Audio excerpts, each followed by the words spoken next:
That's looking good.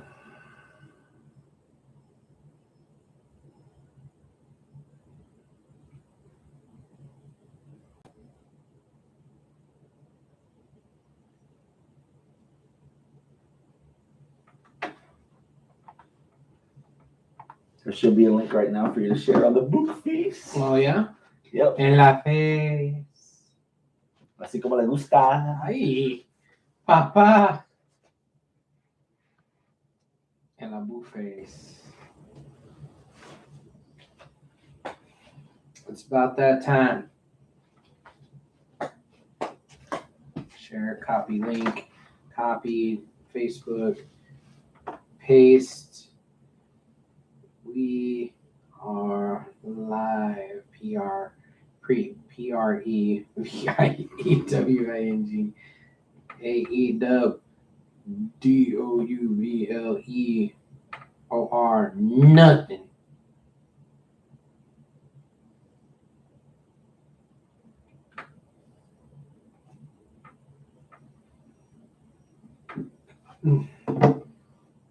Share on my newsfeed.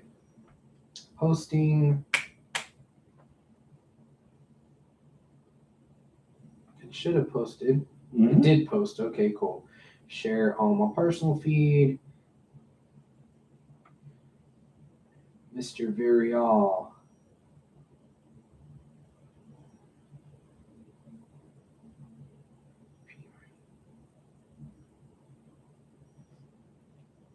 What? Nothing.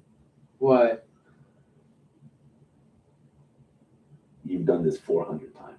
I have. That's why I got it down.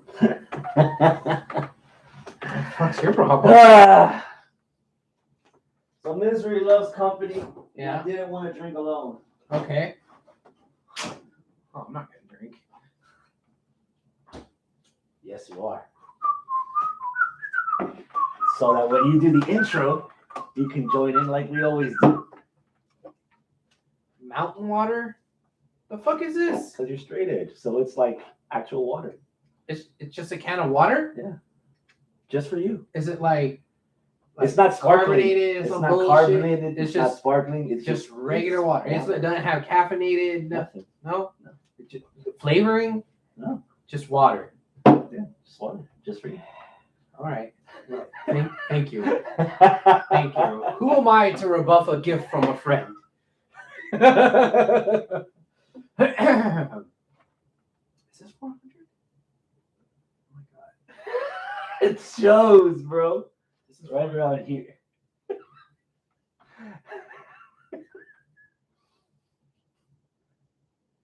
Live from the landing strip somewhere in Houston, Texas. It's the 400th edition of Houston Wrestling Radio. This is Abel. This is Chris. And thank you so much for tuning in, guys. We very much appreciate it. If you are watching us live, awesome. Log into your YouTube account. That way you could live chat along with us here, and I'll see it on my handy dandy smartphone. I'll involve you as best as I can in the show, so feel free to ask questions, fact check, talk shit, just say hi, whatever. If you're not watching us live, that's okay. You can still interact with us on Facebook, facebook.com/Houston Wrestling Radio, or just drop a comment down below in the old YouTube down below, he comment said. thingy. Yeah. What's up, brother? Let me try some of your canned water. Is that some high quality H2O? Tastes like water. I'm not gonna trick you. I know you're straight edge. What makes it liquid death? It's just because water. It murders your thirst. Free publicity. Murders your thirst. Yeah. Is it working? A little bit. You know, I'm always thirsty. Mm-hmm. You little bitch. Hold on, man. Hold on. It's been too many times. Too many times. You would think after 400 times, at least, not counting spin-offs, dark matches, turnbuckle theaters, other bullshit that we try to do to create a network, we would have everything ready by now. However, too many times that we've started the episodes here within the last Where's few. Dingy? Where's Dingy? So there's There Dingy. you go. Happy 400, Dingy. You didn't push him hard enough. Lightly. It's been a while. Mm. Is there? Why are we recording tonight? We are recording tonight because we are previewing AEW Double or Nothing, and in some respects reviewing AEW from last night here in Houston Yeah. as well. So we're previewing a pay-per-view that's happening this Sunday, No, this Saturday, no. Next Sunday. next Sunday, Right, not this Sunday. Next Sunday. 10 days from now. 10 days from now. Not 3. Am I going to this? Because that's what I do. I travel. I go to Orlando. I go to Long Beach. I go to Brooklyn. Am I going to this? I don't know. Are you? You could be, for all I know. As far as I know today, no. Really? No. So who could it be? Well, I mean, I'm going. I'm going to Vegas, baby. Yeah, that's what I read. So I'm going to see Dynamite on Wednesday, Rampage on Friday, Double or Nothing on Sunday. You lucky duck, quack, quack. Yeah. Full circle. Because when we first became friends, I was telling you guys, dude, WrestleMania 24, Ric Flair's last match. Yeah. And you and David, you know what? Old email. Never get out of Texas. Yeah. If there's not a Brahms there, I ain't going. Whatever. And y'all ended up going on 2 weeks' notice. That's true. We did. And now full circle. We didn't have responsibilities. Or wives. Yeah. And now you're back at it. I love it, man. I'm happy for you. I'm so glad you get to experience. I mean, I was just way overdue for a vacation. I don't know, a wrestling trip. Yeah, way overdue. I mean, we had tickets for AEW coming to Houston in June 2020. Of course, everything was canceled, so it was postponed, and it was postponed again because it was supposed to be November that year, and then in 2021 it was supposed to be earlier in the year. At that point, we were just like, just give us back our money. We got the money back because we're like, we don't know when this COVID shit's going to end. And a lot of people kept getting rescheduled, and they wound up at the Fertitta Center last night. We did not wind up at the Fertitta Center last night, but with our monies that we had, as well as the fact that on vacation is way overdue for getting out, somewhere. We're like, okay, great, let's use the monies to go to Double or Nothing. And we bought tickets, and this was before it was announced that this week was going to be Houston. Yeah. So we had already made plans to go to Vegas for Double or Nothing. And it's like, oh fuck! Now Dynamite right before it's going to be in Houston. Damn. But it's all good. I mean, Awesome. yeah. I'm happy for you guys, man. I expect a lot of pictures. Thank you. As long as y'all are fully clothed. I'm not a picture guy. I know. So that you'll probably be 1 or 2. Probably. I'm gonna forget to take pictures. I'm gonna be busy soaking it all in. You know. So I was hoping that this episode was going to be all about AEW. Right. Oh, it better be. So that's what I thought. Oh no. Because I've had a week. Oh shit. Monday. Wow, let's rewind. Today's Thursday. We're recording tonight. Last night, I was at Dynamite with several of our listeners, several of our fans, several of our wrestle friends that follow us. Right. A lot of people were out there. Yeah. The day before, on Tuesday, your boy Travis and I resurrected once again from the depths of despair, Pop Culture Rewind. And we reviewed Doctor Strange, Multiverse of Madness, which we'll talk about at the end. Yes. Monday night, the night before, me and your other boy Scott from Scott, we sat down and we did a new season, started a new season of On the Red Couch with Max Power. Okay. Where we watched The Crow City of Angels. And how was that? Carbon copy of the first one, but not as good. Oh, the episode came out really good.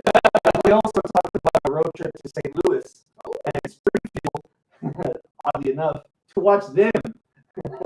Oakley Dokley. And you have to watch The Simpsons band in Springfield. Of course. So that's what happened. Yeah. And see, the beer's already kicking in because I got the days reversed. Tuesday, I recorded with Scott. Monday, I recorded with Travis. So we were done around 9:45. Okay. And not one mention up until from the moment I knocked on the door and he turned away and disgusted that he saw me again. The moment we stopped recording. Not one peep of any of this. But randomly, he's like, you know what? For laughs, let's see what's on the telly.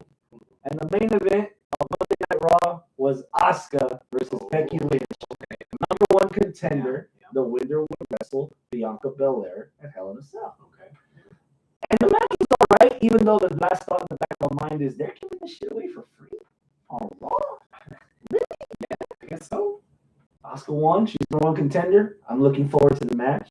We'll talk about that. Maybe we'll do an episode in But then I turned the utilities back on my cell phone. You know, you do airplane mode, so you don't get called or interrupted and stuff like texting. And I turned airplane mode back off, and I get the alerts. I get the messages. First thing that popped in your mind when you found out that Sasha and Naomi bounced, deuces, walked out on Raw.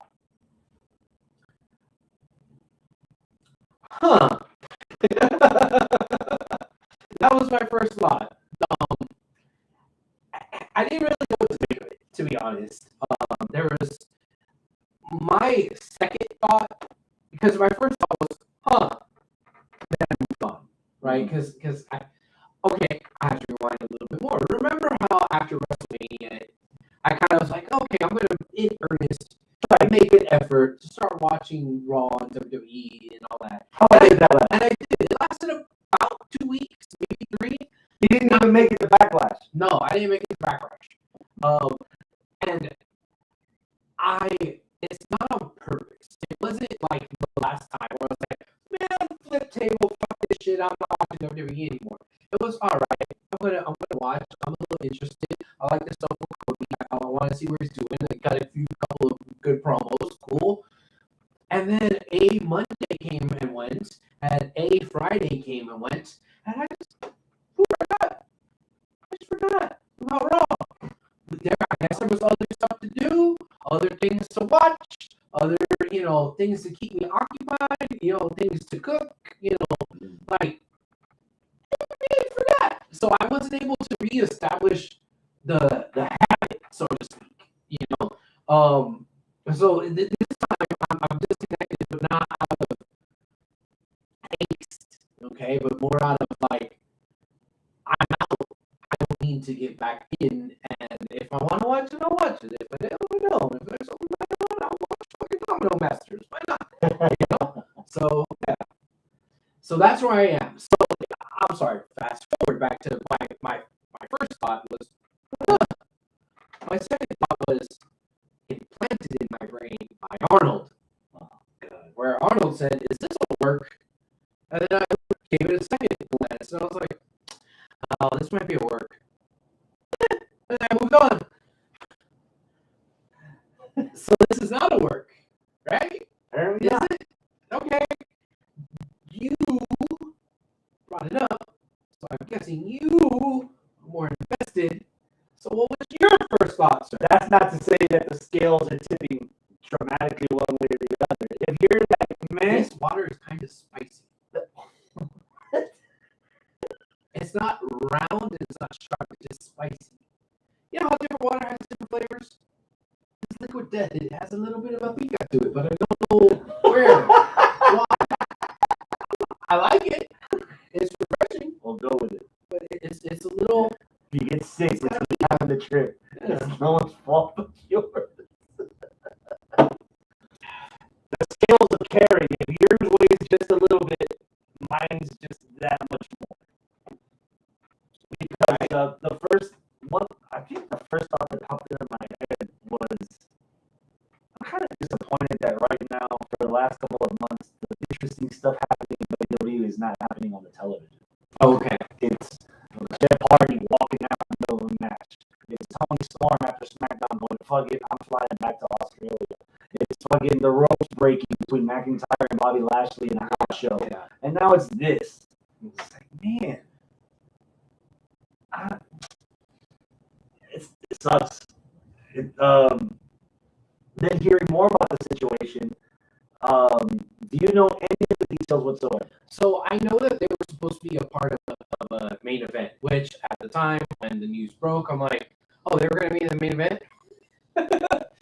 What was the match? I don't know what the match was. So I'm like, okay, whatever. And that they were the women's tag team champions. I was like, oh, they're the women's tag team champions? Whatever. Nobody gives a shit about the women's tag team titles. So what's the big deal? Oh, they're upset that their tag team championship isn't getting taken seriously. Fair. That's a fair point. Yeah, I don't think it ever has been taken seriously. So, okay, cool. That's what they're pissed off about? Good on you. Good. Be pissed off. Get released. Go to AEW or TNA or New Japan or somewhere where maybe you could get a fresher start and be more appreciated. Because that's how I'm feeling nowadays about anybody leaving WWE. If they leave WWE, I'm like, good for them. They have other opportunities. Because at some point, it was like, oh, you leave WWE, oh my God, now this person's not making money. Oh, that sucks. I've cheered for them. I like them so much. And then now they're going to be, off of my telly. I'm not going to see them in there. And damn, it sucks because now a worker isn't working and you feel bad for them and their family. And no, you can make money in so many different places in wrestling nowadays. And you can be on my telly in so many different ways that WWE, good for you.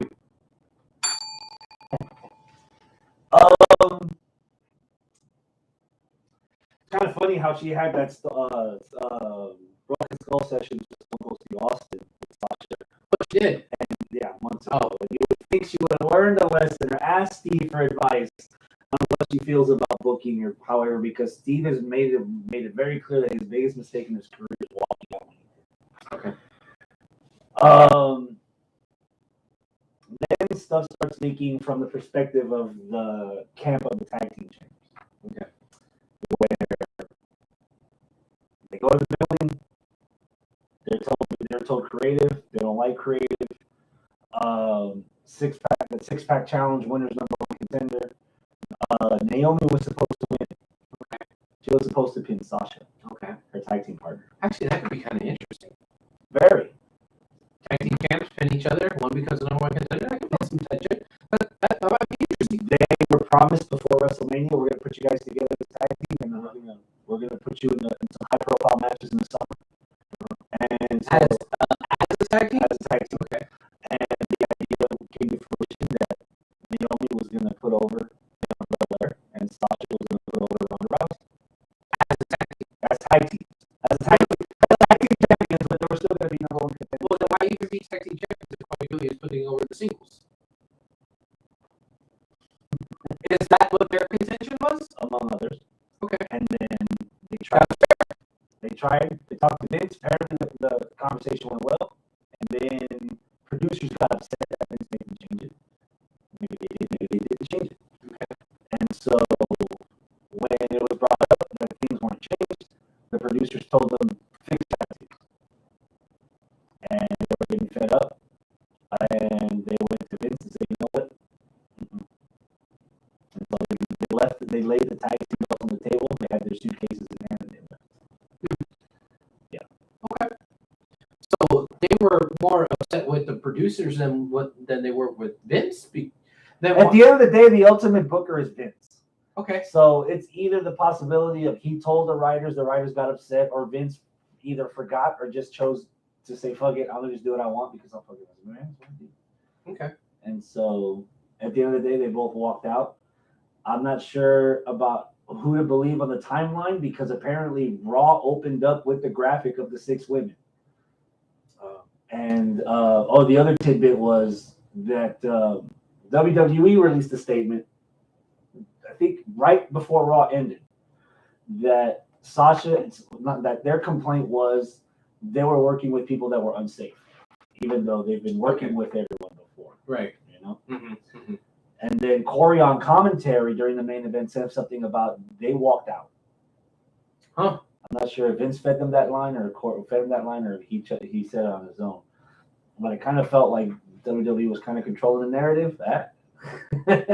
You know, it's their show, it's their house, it's their ring, it's their programming, it's their everything. So they're going to be able to, you know, so that there's still more time for it to get other details or to see where they go or to see what happens next week, if that's like a ratings ploy or something or what. But I mean, the fact that it was said on commentary and the fact that like WWE put up the graphic at the beginning of Raw of them on there, and the fact that WWE issued the statement before, you know, the night was even over, that makes me think that might be a work. But there's a question I want to pose to you. Okay. The last bit of WWE's answer, explaining about what happened with the main event. They said something around the quotation of, this is a scripted live television show, and these performers are something about performers are supposed to be playing these characters to the extent of what WWE wants, and WWE failed to deliver on their advertised main event. Okay. Does that hurt or help, or are you indifferent that WWE's kind of like, yeah, this isn't sports entertainment anymore? It's basic. It felt like reading that quote that they're just entertainment now, and they happen to do sports because they just out and out said these aren't athletes, these aren't superstars, these are entertainers that are hired to play characters on a TV show that's a live scripted show. They're part of the Jericho Appreciation Society. They're sports entertainers. If that is everything that WWE said, then either one of two things is going down. Either one, it's a work and this is brilliant, and I've been a proponent of this for a long time on the show, where there's multiple layers of kayfabe. There's your regular kayfabe, and then there's the insider news kayfabe, which is all but confirmed from like people like JBL and Eric Bischoff saying, yeah, we would leak stuff to Meltzer that was completely not true so that we could control what Meltzer was saying. You know, this could be one of those same type of things. We're going to, you know, leak this stuff through our Twitter or Instagram or whatever and say, this is what happened backstage. You're not supposed to know, but you know, like, I think that might be that second layer of kayfabe. Hell, there might be 3 or 4 layers for all we know. But this smacks of that first option, that this is a work, or option number 2, and if it is a work, it's brilliant. Or option number 2, this is petty AF. Oh my God, this is petty. And I do not put it past Vince McMahon to be that level of petty. Knee jerk, not thinking it through, just pissed off. Oh, you're gonna leave the titles here in the middle. Corey, bury them. Tell them that they walked out. That way, you know who made you in this business? Yeah. You think you would have got on the Mandalorian if it wasn't for my stage? Yeah. And never got the chance to have somebody in PR calm Vince down to do fucking damage control and all that, and Vince just kind of let all this shit fly, and it's petty and it's stupid. So it's one of the two, and both of which seem pretty delicious. Very stupid thinking with the thought in the back of my mind that out of the only three female black wrestlers you have on your roster, 2 of them just walk. Not a good look. Not a good look. No, not a good look. Option 1. Yeah. It's a work. Are you going to watch Raw this Monday? No. Are you going to peek at SmackDown this Friday?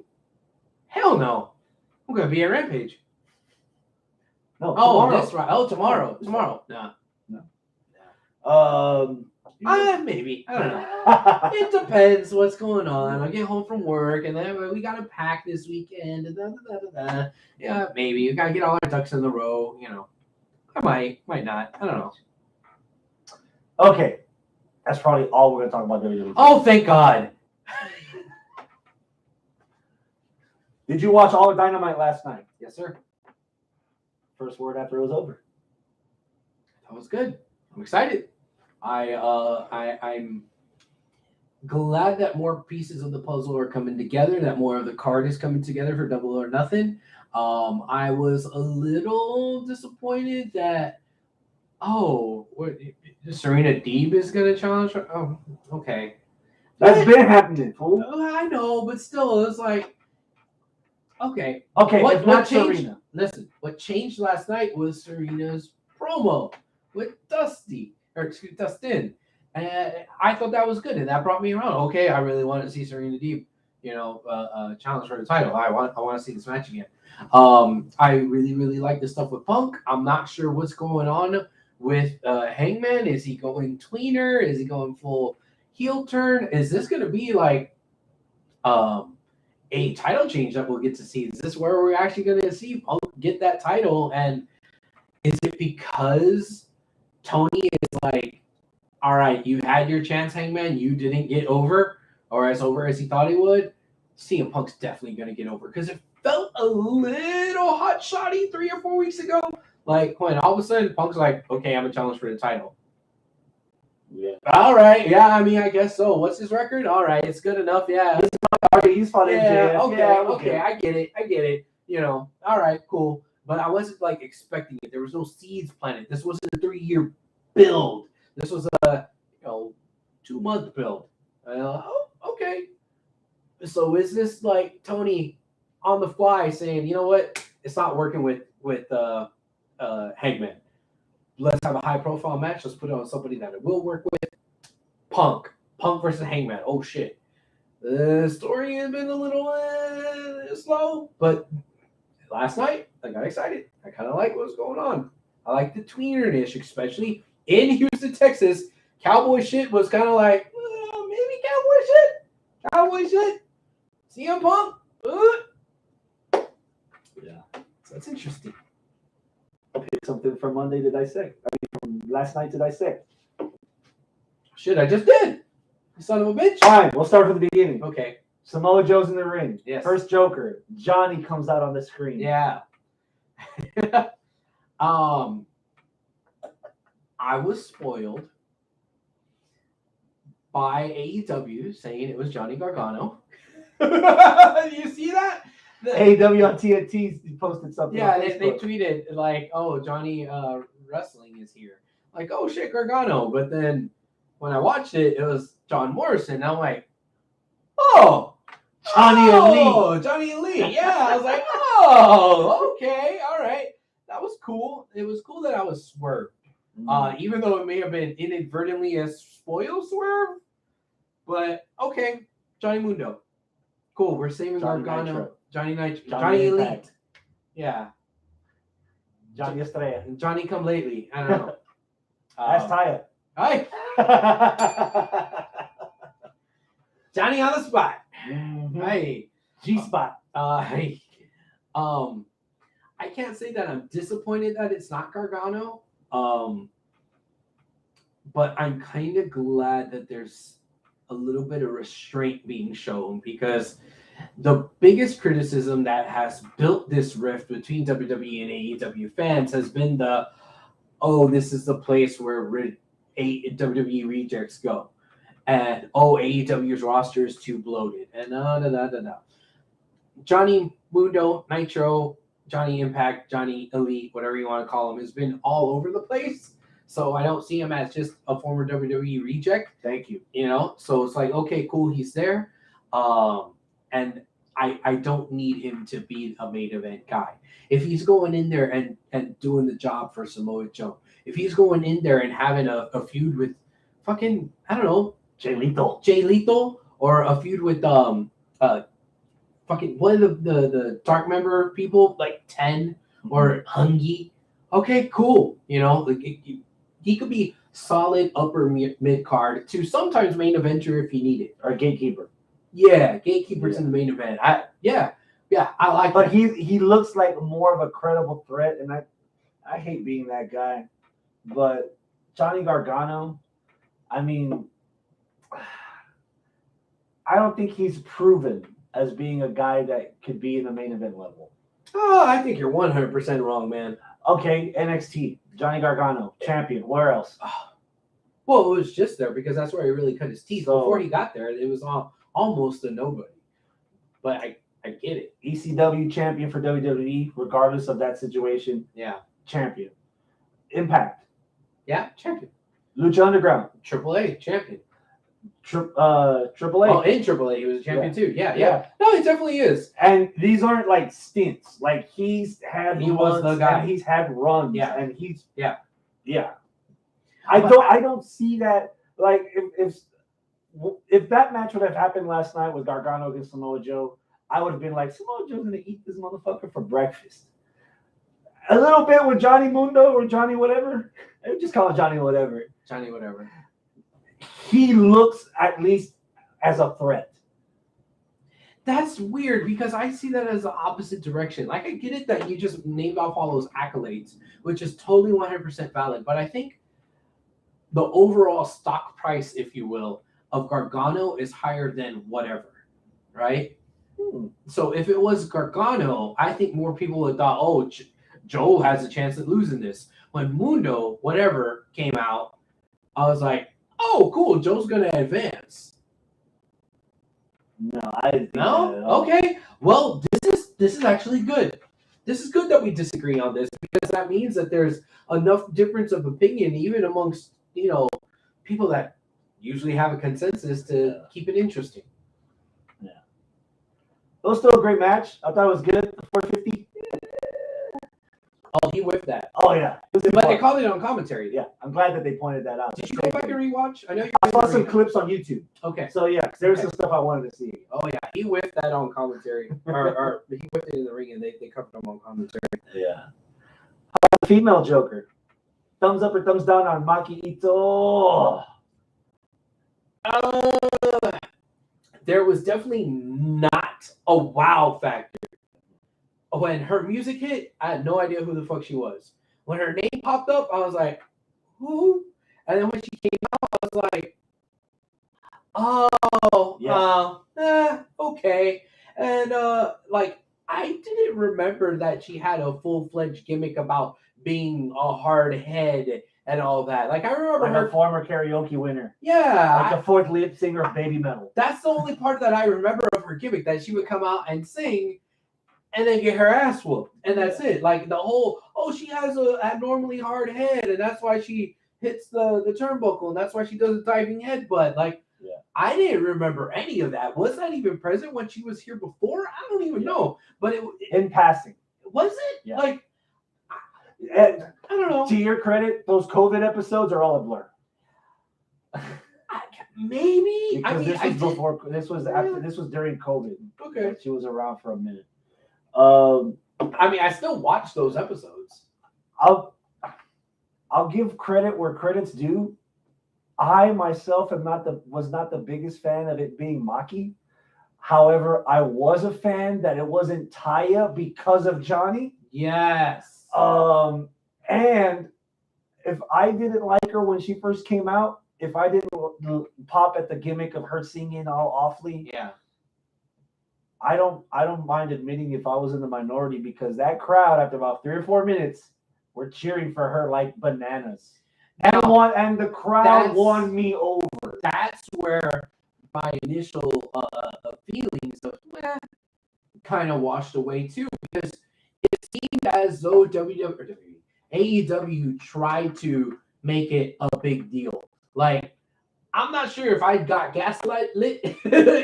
Like, I don't remember her being a big deal, but like 3 minutes into the match, she kind of is a big deal, and I'm like, oh, I must have been wrong. I must be misremembering. I must, not be up here right now. Okay, yeah, she is a big deal. Okay, great. She falls in the Danhausen category. To me, I still don't know what the fuck a Danhausen is. To a certain extent, I still don't get what a Danhausen is. But if everyone else is losing their shit for him, I'm not gonna hate them for it. Okay. And that's gonna be open the door for me to be like, let me give this guy another chance, or let Yeah. me broaden my horizons a little bit. Yeah, yeah. So the Maki Ito stuff, because she has a presence on Twitter, which is why again, like a Danhausen, like a Yeah. Hook, everyone's all over her. And 'Cause she's I can see super- the charm. She's super cute, but she's super vulgar. Yeah. Which after watching her for a minute, I was like, oh yeah, I do remember that part. Because like when she flipped her off, I was Yeah. like, oh, that's part of her gimmick too. Okay, I don't know why it like didn't register all at the same time. Yeah. Like I remember these bits and pieces of her, but I didn't realize it was all the same person. Right? I don't know. Maybe I'm racist. And I was just like, We've been here long enough. It probably just rubbed off. You're just a product of what's around. Maybe you. that's what it is. Yeah. MJF and Wardlow.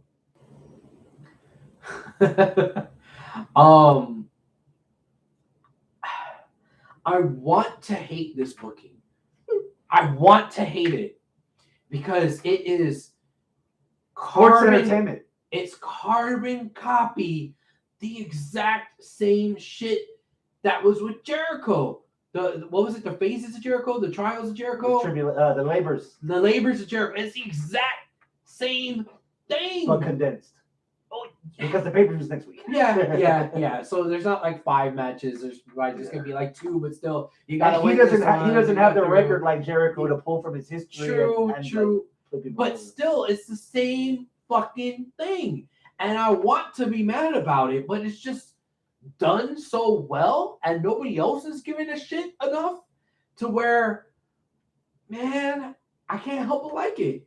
And think that, well, this formula might be MJF's thing. MJF is going to do this to everybody. The same way how Undertaker did it to everybody. The same way Jericho wanted to do Stadium Stampede again last night and got shot the fuck down. Right. Like something is going to be somebody's thing. And this might be MJF's thing. If you want to fight me, you got to get through my bosses. I'm going to whip you a little bit. If you hate me that much. I'm going to get under your skin enough so that you do hate me that much, so that you make mistakes. And the mistakes are the labors of XYZ. Yeah. And that's going to be his thing.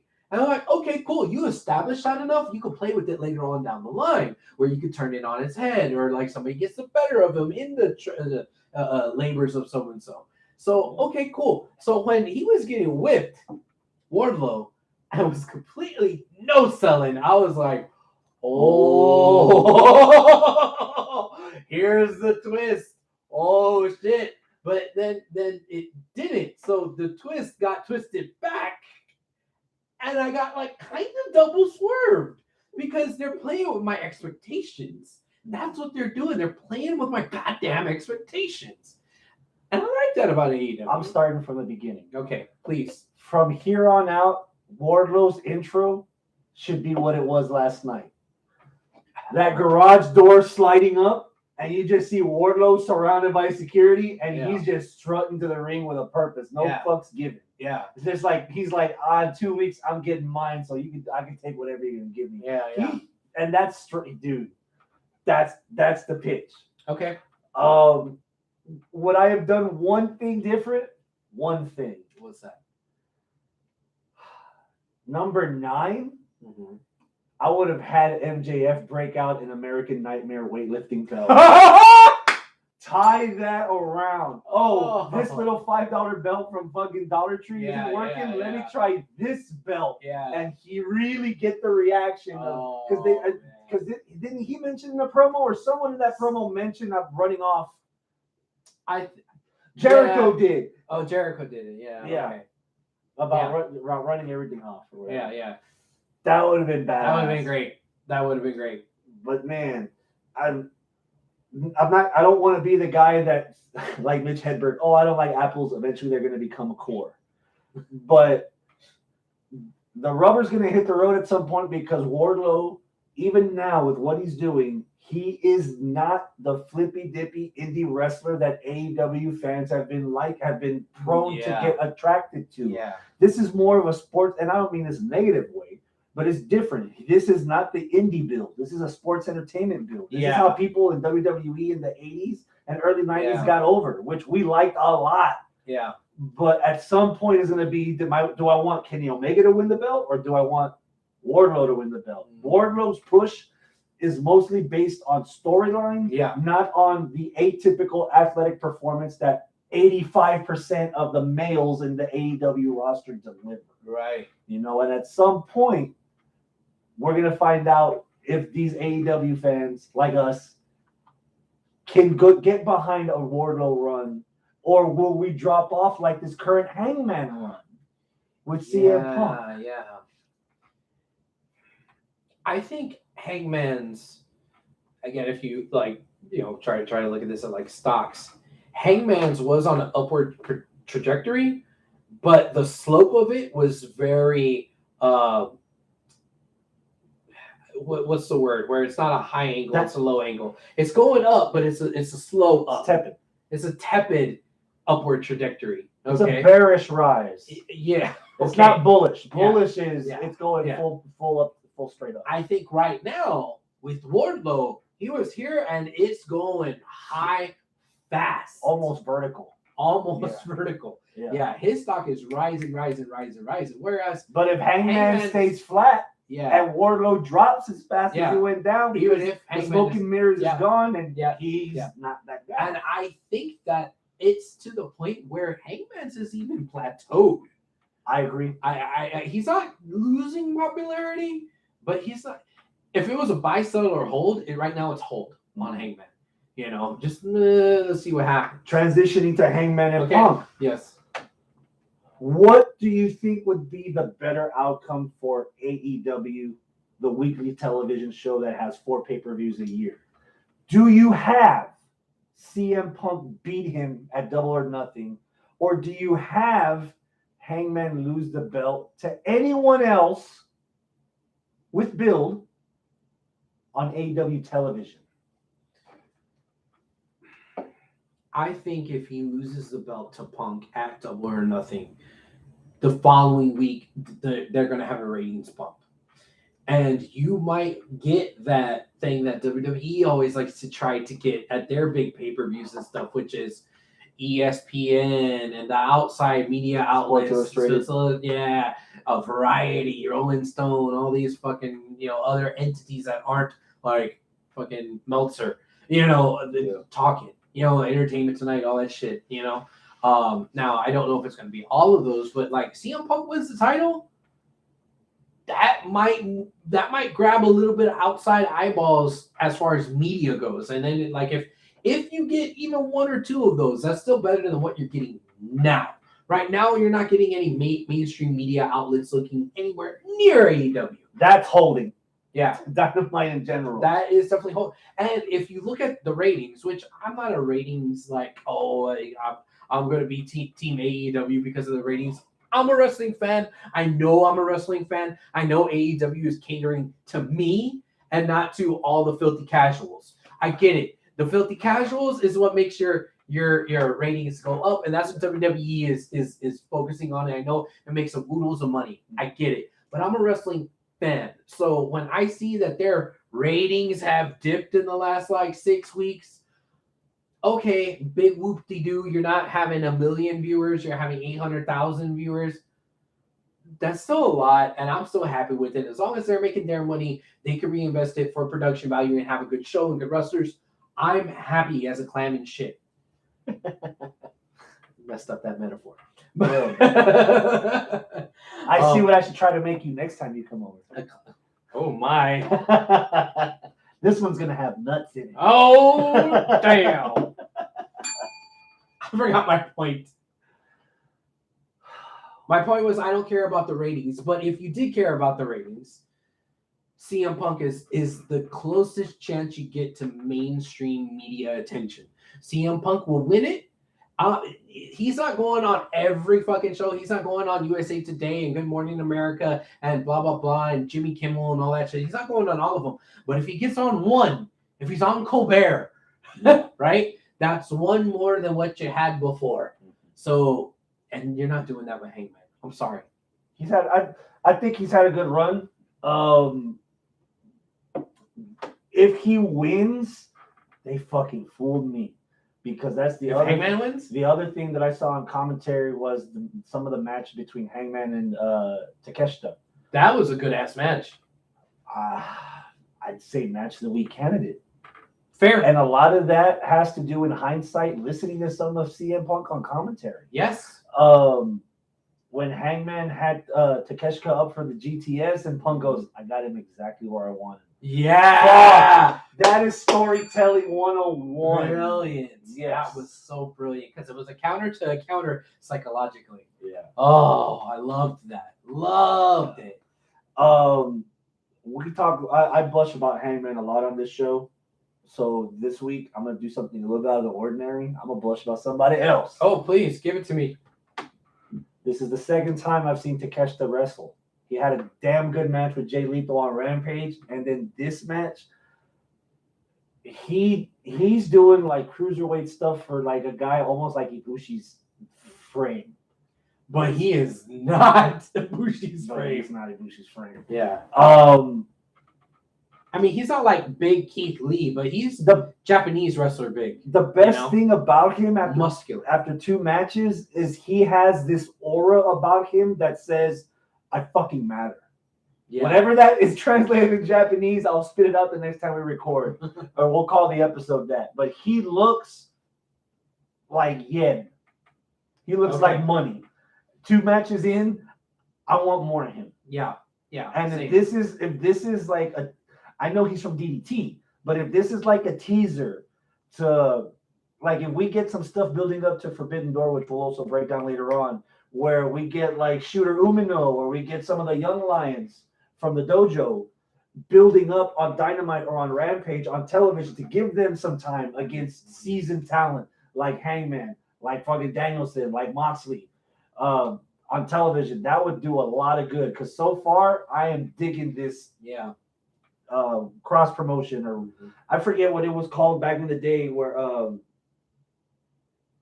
like fucking where Onita went to Amarillo to train under Terry Funk for a bit. Apprenticeship in pro wrestling. That's what. Yeah. That right now with DDT, with NJPW's young guys, whether they're from Japan or here from the dojo, I want more of this. Okay. I'm liking this a lot. I mean, I think it is a good foreshadowing for what we're going to see at Forbidden Door. Like, we got to get past Double or Nothing first, which, not to take away anything from Double or Nothing, like, it's not something you just get past, but it's one of their established big pay-per-views. Yeah. This is the first official AEW show. Yeah. This is a 3-year anniversary. I mean, I could see that they have a big 4. I don't know which one is the biggest of the 4, and I don't think we need to. But as a wrestling fan that has followed different promotions, there's always going to be that sense of, well, this is the WrestleMania of so-and-so. Bound for Glory is a WrestleMania for TNA. Yeah. You know, Supercard of Honor is a WrestleMania for ROH. On WrestleMania weekend. Yeah.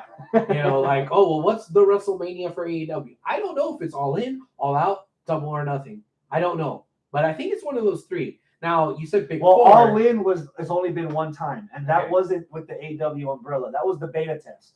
Mm-hmm. But that's why most fans consider All Out as the show of the year, because that spurred off that weekend. Yeah, spurred from All In. Okay. Especially if, and I've got my fingers crossed for this because they haven't announced it yet.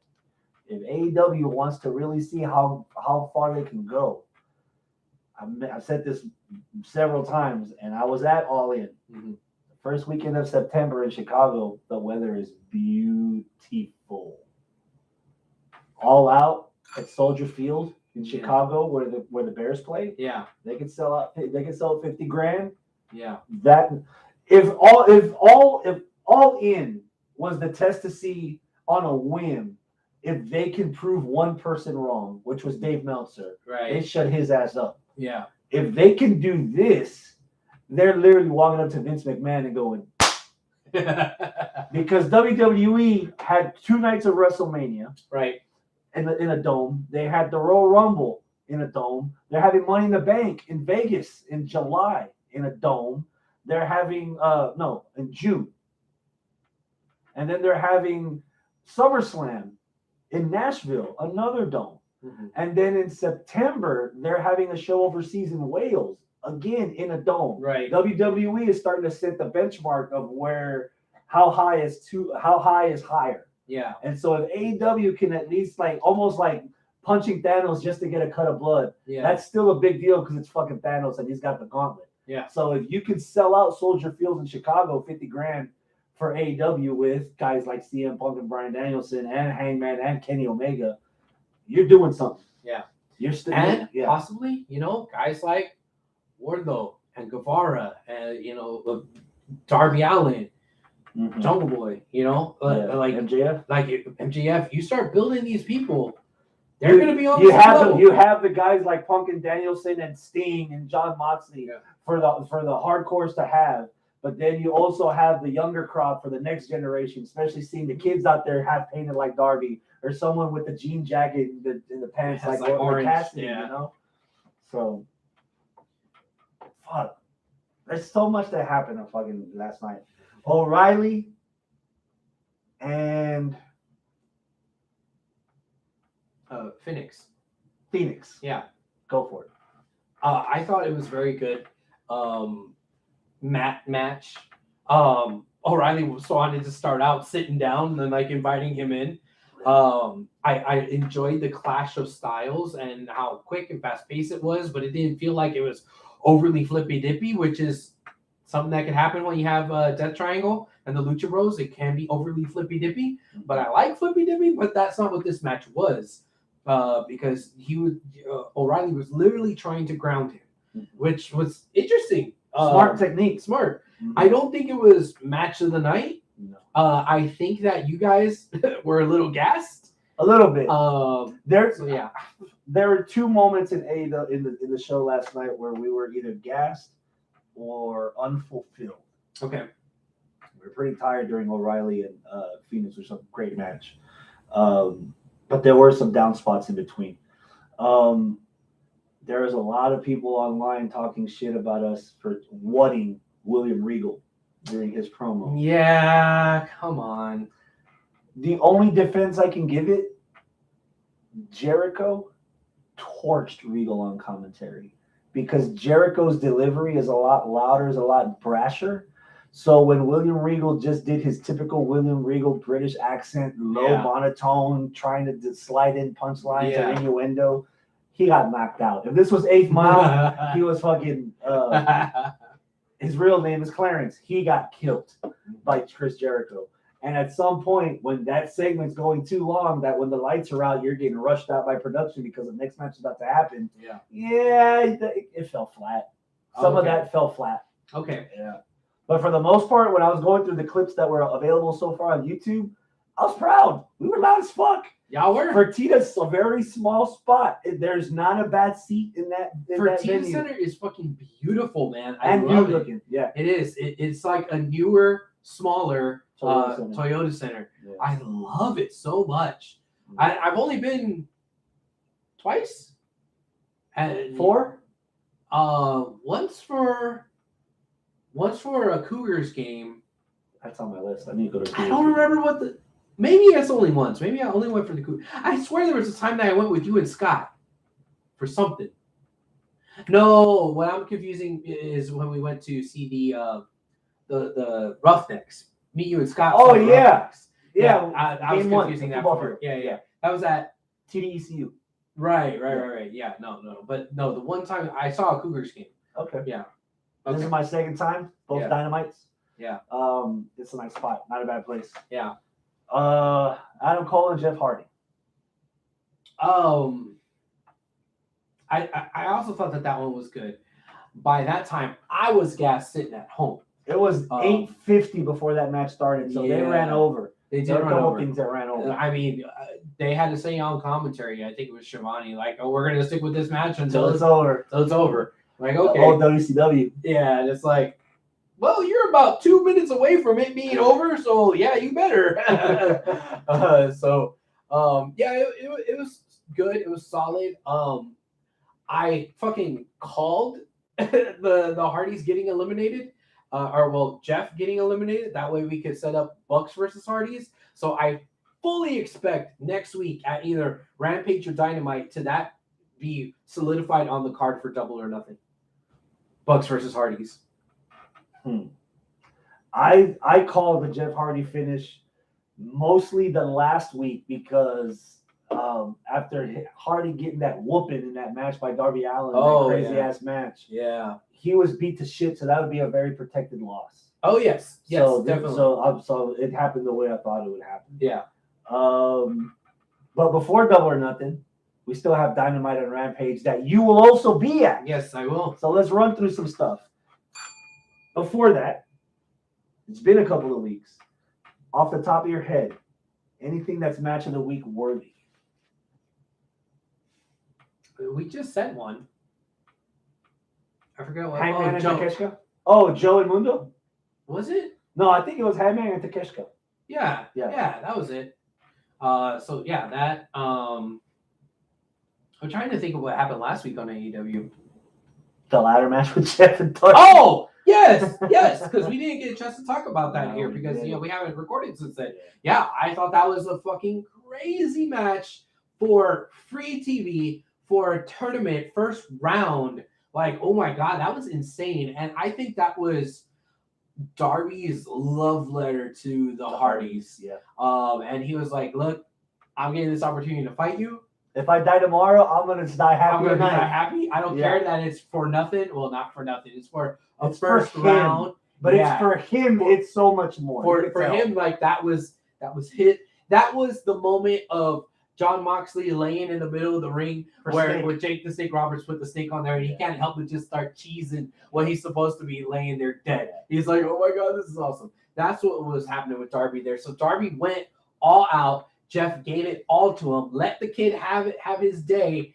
I think it was beautiful the way that worked out. The context underneath that very few people missed was Darby's promo. It was like, fuck the rules. Let's just go all out. Let's give the fans what they want. Yeah. For Jeff to beat him with a wrestling move. With the fucking roll-up. Not some hardcore shit. Not a swanton off the Empire State Building. A fucking roll-up. It was got him. Poetic. Yes. Yeah. Very. It was Very. beautiful. Yeah. So I will see your crazy ass car crash. Okay. And I will match you technicality. Okay. Round 1, Dax versus Cash. FTR. That was good. That was that was good. I did not. There was one of the few times that I felt like an AEW filthy hardcore, and I wanted that match to keep going. Yeah. There could have been so much more. Let's see. Dante Martin against Phoenix from Dynamite a couple weeks ago. Yeah. That was also on my list. One more. Mm-hmm. You weren't there. Okay. Actually, 2 more, but 1 you weren't there last night. Okay. So there's a lot of downtime in between the matches, especially during Dynamite when we're live. There's commercial breaks and shit. So Justin Roberts is out there all night talking to the fans, trying to ask us questions, getting us to cheer, all this other stuff. Yeah. He makes it known that the ring guy, the bell guy, ding, ding, Bob. Yeah. Uh-huh. Bob's from Houston. Oh. So all night in between the breaks, we're all chanting for Bob. Is that what everybody was talking about, Bob? Like, I didn't know if that was a WWE thing, an AEW thing, or something that was just pop culture. I just kept seeing on my feed stuff about Bob, and I'm like, I don't get it. Bob. Okay. All right. Little did we know, Bob's son also works on the ring crew. So they're both there. Oh. And somewhere in between Rampage, Match of the Week candidate, Bob versus Bob Jr. 3 out of 5, rock, paper, scissors, shoot. In the ring. I shit you not. This happened in the ring. Really? Junior got the first one, and the crowd shat all over him until Justin's like, "Don't worry, playa. This is best 2 out of 3." Old man came back and won the other 2. The crowd was chanting, "Holy shit!" the whole thing. After Bob won, the crowd chanted, "You deserve it." It was you. If you would have just heard the reactions, you would have thought it was a fucking PWG match. Oh my god! Rock, paper, scissors, shoot, live in the ring in front of an audience. Oh my god! Medlin, Robert, what's up, man? Thank you for joining us. He says Bob was more over than half of the roster. Agreed. Wow, that's cool. To their detriment, because a match taped on Rampage was the last of the quarterfinal matches between Chris Statlander and Red Velvet, and they lost us to the point that the fans were chanting for Bob. Oh, come on now. They wanted Bob. Yeah. This will make Hector happy. I wanted to pick his brain, but of course, a couple of weeks ago, New Japan had an actual pay-per-view. Because I tried finding it on the New Japan app, and New Japan wanted to charge me some yen for it. After I already applied for their subscription, they're already getting $80 out of my account. Now they wanted more for me to watch Capital Collision. So of course, I prayed to the internet gods, and I found a place where I can watch it.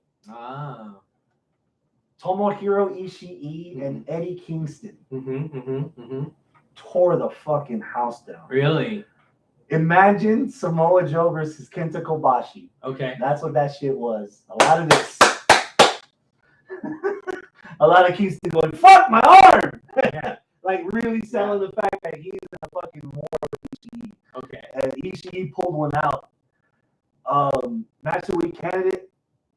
Any further discussion about that match, I'm kind of hesitant about, because we haven't, me specifically, but all of us collectively, other than Hector, we haven't really been consistent in watching New Japan stuff that's happened this year. Yeah. So I don't want to have those rose-tinted glasses and be like, that shit's on our match of the year, when that's the only match from New Japan I've seen so far, without anything to compare it to. Yeah. So I asked Hector if he can narrow his picks for what he would consider match of the year to either 3 or 2. And he because said, I asked. maybe. Because I asked, I was like, dude, you saw the show? And he's like, yeah. I told him Ishii and Kingston, and he already knows when we throw stuff like that out. Yeah. We know why.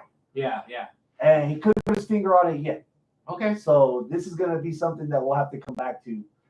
Maybe like we've done once or twice before. Maybe me and Hector will have to go to his place and do Japan specific stuff. It's been a while since we've been to Hector's. Maybe preview Climax, because we're having Climax back in July and August again. I mean, and hopefully, if anything, because right now they're doing the Super Juniors. They're going to do the Super Juniors tournament, and Ace Austin from Impact is in there. Okay. Wheeler Yuta, who is a young lion from New Japan, but he's primarily getting his pop from AEW. Yeah. So if that's a sign of things to come, if we've got some AEW or some Impact folk actually fighting in this fucking G1, and Kushida, who recently left from WWE, he doesn't want to be he wants to be in the heavyweight division. That's why he's not in the Super Juniors now. We might have to do something special for that. Get together and break down some stuff and see how many times we can get you erect. I mean, as long as we could actually pin down fucking Hector, because Hector, he's been so busy this year. He keeps going out. He had no time to be a Dynamite last night. Yeah. But not any time to be here. Fucking I got beer from 6 different states for this mofo, and I have to drink them all. Oh. The horror. You even got beer can looking water for me. Man. Wednesday and Friday. Yes. We're going to just lump this up into one quick little package. Yes, let's do it. There was a backstage promo that was teased during Dynamite. Okay. Give me an anticipation level for FTR against Rocky Romero and Trent Beretta collectively. Roppongi Vice. Roppongi Vice. 6. Just on word of mouth. Yeah, I mean, I know Roppongi Vice is cool. FTR is cool. There's no ROH tag titles on the line. Oh, is there? They challenged for they threw up the challenge to FTR for the ROH titles. So FTRs are the okay, yeah. Still 6. I'm pretty sure FTR is just going to keep the titles because this is like a nothing feud, like something to just throw onto the card. So 6, and I got FTR retaining. 7 FTR retaining. Okay. Spoiler alert. I'll save you some time. Statlander beat Velvet.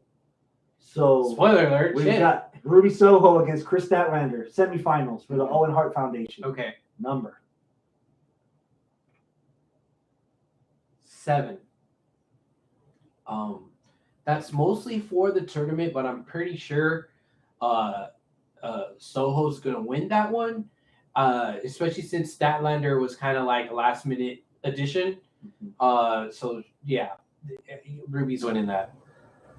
7, and as much as I want Statlander to win, AEW has been consistent on continuing to put Britt Baker and or group and with Ruby Soho with her friends on AEW television to push this idea that we're going to get Britt Baker and Ruby Soho in the finals.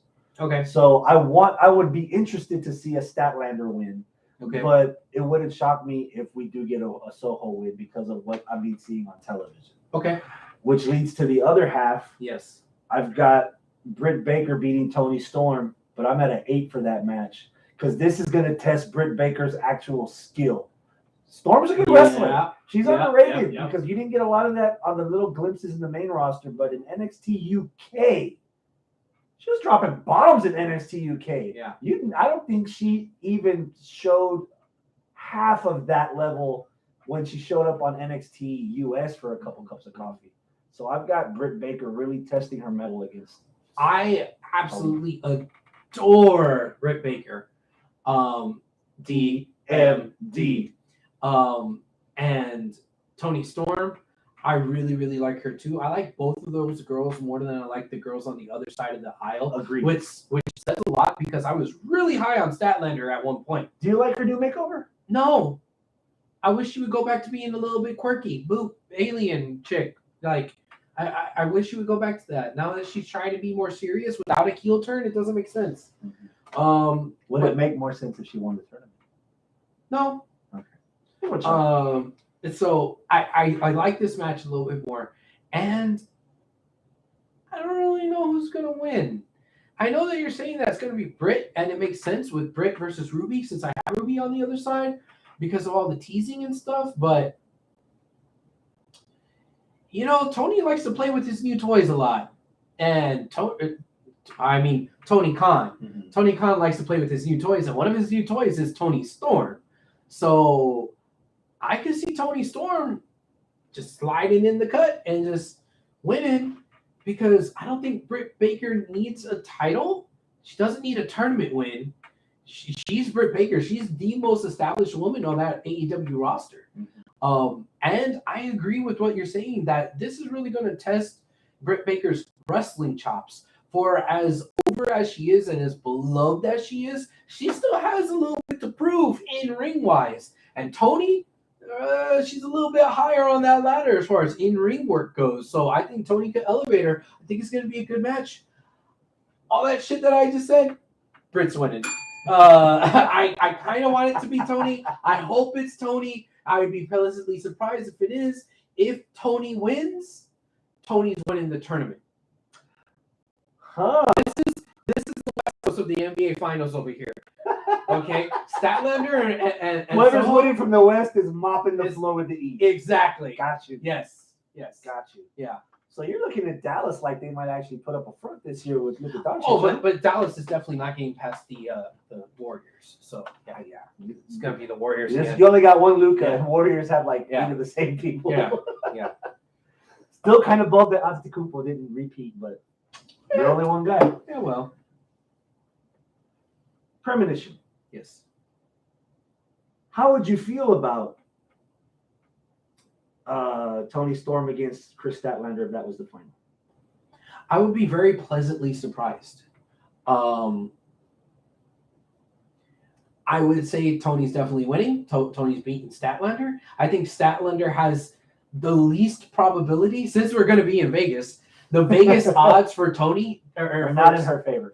For Statlander. Statlander is the furthest long shot. So I think it's Statlander, Ruby, Toni, Britt. Yeah, in that order from bottom to top. Yeah. Okay, Toni Storm and Ruby Soho. That'd be a cool little match. I don't think that any combination that you're going to throw at me, I'm going to be disappointed with as far as the match goes. Okay. Saves us a lot of time. That does save us a lot of time. So, anticipation level For the finals. for the finals. Did I say what my anticipation level was for Britt versus Tony? No. You said 8. Yeah, I said 8. I'll agree. 8. Okay. Finals. You're calling Britt Baker versus Ruby Soho. What's your match? I'm calling the Western your Conference rating? Championship. Yeah. 8. I want to be at a 9, but I feel like it's a little bit too predictable. And while I love the idea of the Owen Hart tournament and going to the Owen Hart Foundation and this and that, at the end of the day, it's for nothing. Until this is established that this is a big fucking deal, I'm going to think that this is the Andre the Giant Memorial Battle Royal. Something that's nice to be named after someone, a legend, you know? But if they like have the trophy and on Dynamite 2 weeks from now, somebody just trashes the trophy and 3 months from now we forget about that there was even the Owen Hart tournament, then no, fuck that. This is going to be terrible. Now, I only say that because I am an abused wrestling fan. The abused, traumatized wrestling fan is afraid of trusting new things because of the trauma that I've had previously. The trauma of King of the Rings, the trauma of battle royals that mean nothing. That those kind of tournaments and accolades that don't mean shit if it's not an actual World Heavyweight Championship belt. Okay? Now, we'll see how AEW does it, but I'm leery. You give me a number for the finals, whoever's in the girls' side. I'm going with your pick too. Ruby and Baker. It's an established match. There's been story, and for the most part, that story never really let up. There's still been a consistent heat. I'm at a 9. On the caveat that someone with authority, or even if Britt's lying, they come to an agreement that, okay, this is for the Owen Hart tournament. I'm leaving fucking Jamie Hayter in my locker room. I'm leaving whoever Ruby Soho's buddy is. Anna Jay. Is it Anna Jay or somebody? We're all staying in the locker room, and it's just going to be you and me for the Hart tournament. If it's woman on woman, no bullshit, and even if Britt wins or Britt loses, it's because of straight up Owen Hartism. 9. Cool.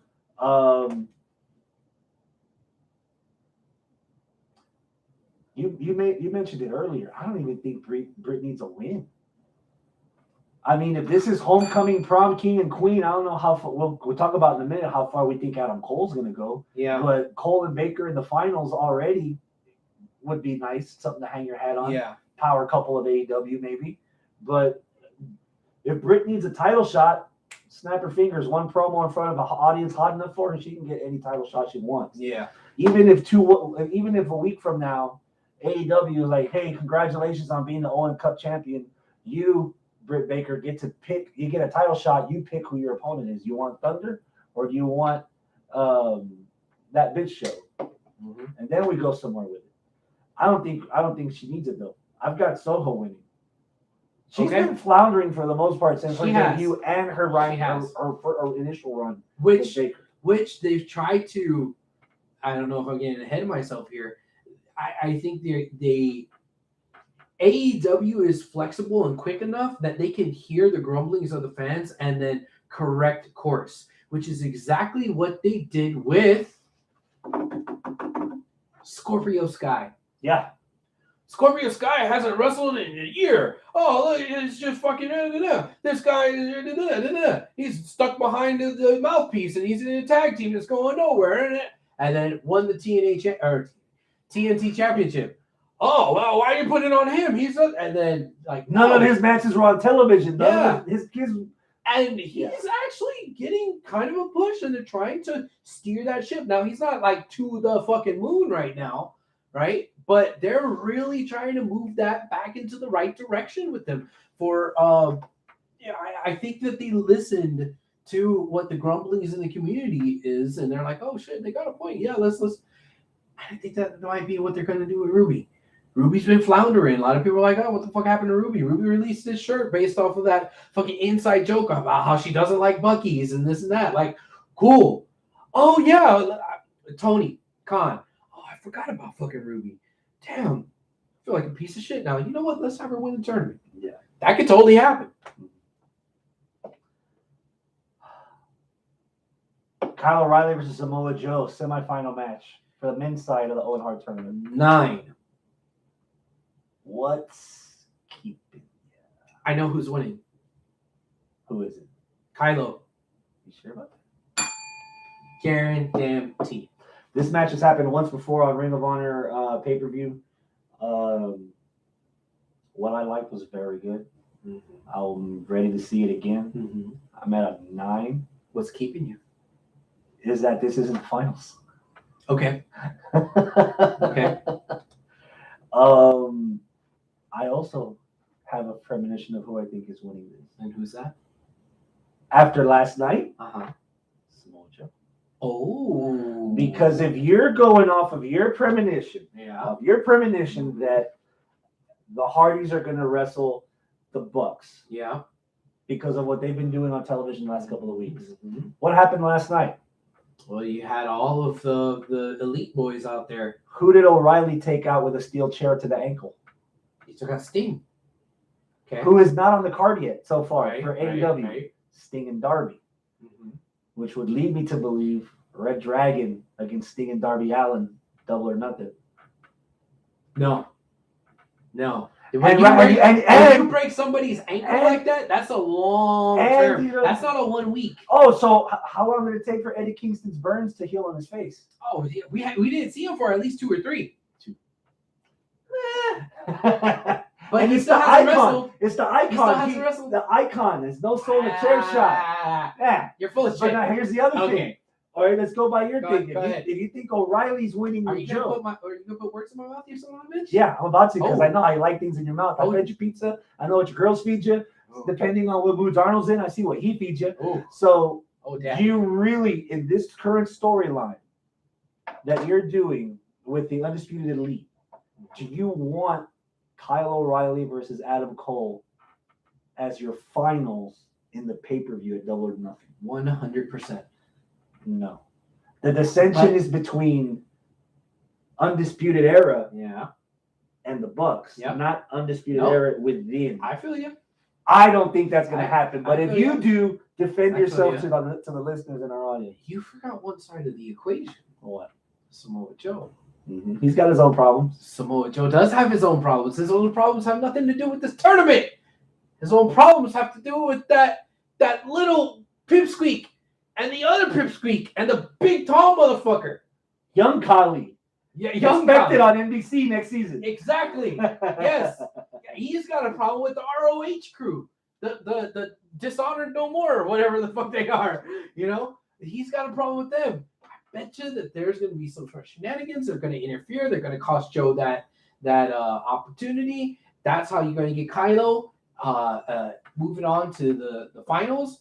And it's a protected loss for Joe. And Joe is going to go on and do the stuff with the ROH guys and all that. So that's where that's going. So, yeah, Kylo, finals.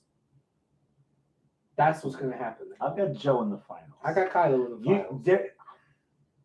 There's still, especially if they're setting them sings, there's plenty of legs left in that storyline for the payoff to start coming. Okay. So, if anything, I see the ROH boys trying to cost Samoa Joe, but we've already had a babyface lose a match in the tournament because of actions from other people. Mm-hmm. So I've got Joe making it to the finals and then gets fucked in the finals. Okay. That's when it happens. So, More okay, spotlight on the we crew. are skipping too far ahead. We keep talking about this match and how it has implications in the finals, but we're not talking about the Eastern Conference. Or is this Eastern the Western Conference already done. You know what? This isn't even fucking basketball. This is something else altogether. This is This MLB. is Premier League? No, this is MLB, where it's like been the NHL, the NRA. No, what are they called? It's been the national team and the American team, back and forth. Yeah, National League and American League, back and forth. That's what's going on here. Is it going to be the Stros or the Yankees or the Dodgers or the fucking Nationals? Who? It just keeps going back and forth year after year. That's what this is. So let's look at the other side. Let's look at the National League. Cole's already in the finals. Oh yeah? Yes. Why? He beat Jeff Hardy last night. Oh, that's right. That was the semifinal. Yeah. Cole's in the finals, Daddy. Oh. Adam Cole, baby. You're right. I have So- my bracket fucked up in my head. So you Okay. are going to give us a number and sell the audience on why you think Adam Cole and Kyle O'Reilly are going to be in the finals of the men's bracket of the Owen Hart tournament while I go refresh and get you another one. I am at. Oh, I don't need another one. I'm like halfway through this one, and I need a pee. So I am at a 10. Bullshit! 10. Bullshit! 10 for Kylo versus Cole. Because I think what we're gonna get is what we done got with FTR versus FTR. We're gonna have a banger, a beautiful, beautiful match. You sure about that? Yes. You know what audience this is directed towards. Yeah, I know. You know this audience Wrestling still still remembers the bloodbath, I remember. the rivalry before they both left Yeah. NXT. Yeah. So But now they- they're gonna be They've kissed and made up. They've kissed and made up. You think so? They're on Really? the same team. It's gonna be very, very respectful. It's gonna be what we saw between the FTR boys.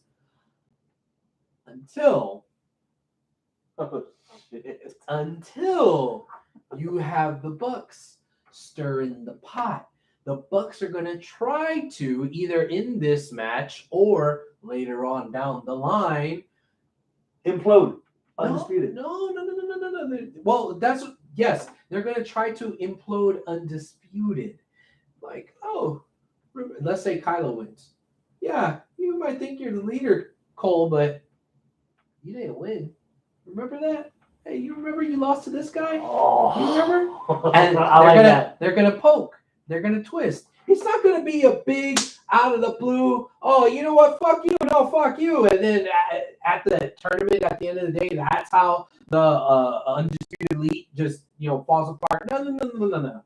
They're gonna have a nice, respectful match. There might be little slivers here or there, like, hey, what the fuck? Or like Cole tries to cheat, right? But Fish is out there like, hey, hold on, player. Something, but something little, not big, little.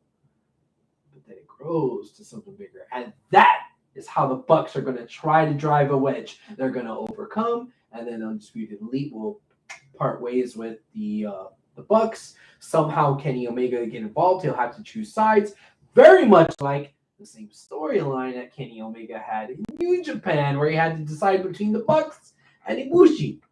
So we're gonna have a few repeats, a few come in full circle kind of thing. That's what's gonna happen, right? And I don't know who's gonna win. I would suspect that the seed would be better planted if Kylo O'Reilly wins. I agree. Yeah. If that's the match, I agree with O'Reilly. Yeah. So I am putting my money on Black. You're putting it on Joe On and Joe Cole. versus Cole. What's your anticipation level for that, sir?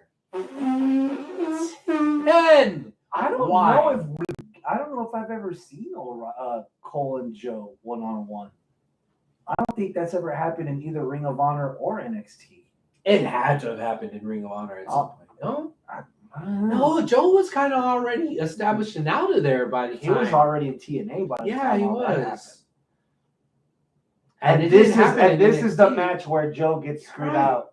This is the match where Joe gets screwed out by the Lethal Injection group. Okay. And Cole, I've got Cole winning it, even though the fan in me wants to see Joe win, but Because you're a Joe homosexual. because I like drinking the Samosa Joes, and Drink it in, man. but to further story, Adam Cole wins it. Samoa Joe in a losing effort, still the ROH champion. You can even run that back later on, and keep the fire burning with the Satnam Singh stuff. Hopefully, there's some kind of payoff with Satnam. On the business level, if I had my tie and bank name badge on, I could see from a personal level how you want to get one of your biggest audiences in India by having this young guy who's in better shape, who's presumably more agile than any of the big men or any of the big guys representing India, because he used to play for the Mavericks and because he's in good shape. Wait, he played for the Mavericks? Yes. I thought he played baseball. No, He played basketball? Veer Mahan is one of the pitchers from $1 Million Dream. was the baseball player. Okay. Yeah. Veer's the baseball player from $1 Million Arm. So this guy played basketball Yes. on the Dallas Mavericks? Yes. Oh, okay. For like a season and a half or 2 seasons, and then they just cut him. Oh. Yeah. I'm glad you paid attention though. Veer's one of the $1 Million Arm kids. Okay. Okay. Sorry, I'm racist. Not to mention he buffed up. Like if you see pictures of the Disney movie $1 Million Arm. Yeah. They show home video of both of the actual India pictures when they're told that they're signed by the Pirates. Okay. That guy looks nothing like Veer Mahan does now. He Okay. put an effort to get it in. So I give him a little respect for that. But yeah, Saddam Singh used to play big time basketball. So yeah, keep that going. One more thing. Wardlow versus Spears in a cage match. Give me a number. 8. Powerbomb Symphony. Poor Spears. Mofo has not won a cage match. I don't care. Powerbomb Symphony. Spears is gonna lose. Wardlow's gonna win. So that Wardlow can fight MJF. Duh, right? This is the formula. Duh. This is why I'm not at a 10. Obviously. It's I'm at an 8 because of this. Yeah. Wardlow's winning. Would you bump it up to an 8.5 if Sean Spears beat Killian Dane on Rampage tomorrow? No. Okay. Well, Sean Spears beat Big Damo, formerly known as Killian Dane. Spoiler alert. You Yes. fucking asshole. Dick. Were you going to watch tomorrow? Yes. Okay. Well, I'm still going. I am watching I'm still AEW. going. I'm not watching Okay, WWE. So on Fridays, if I had to choose between SmackDown and Rampage, guess what I'm choosing? Rampage. SmackDown. No, You want to see dick. Sasha and Naomi? No. You fucking dick. You said we weren't going to talk about WWE anymore, and you brought up SmackDown versus Rampage. The water's kicking in, isn't it? Liquid Death. You want to get down with Double or Nothing or what? Yes. You ready? Yes. Buy-in. Buy-in. Tony Nese Okay. and Smart Mark Sterling against Hook and Danhausen. Collectively, Hookhausen. Number. 9.5. Where's the other half? I'm trying my best. Thank you. I say that. The other half is with Smart Mark Sterling.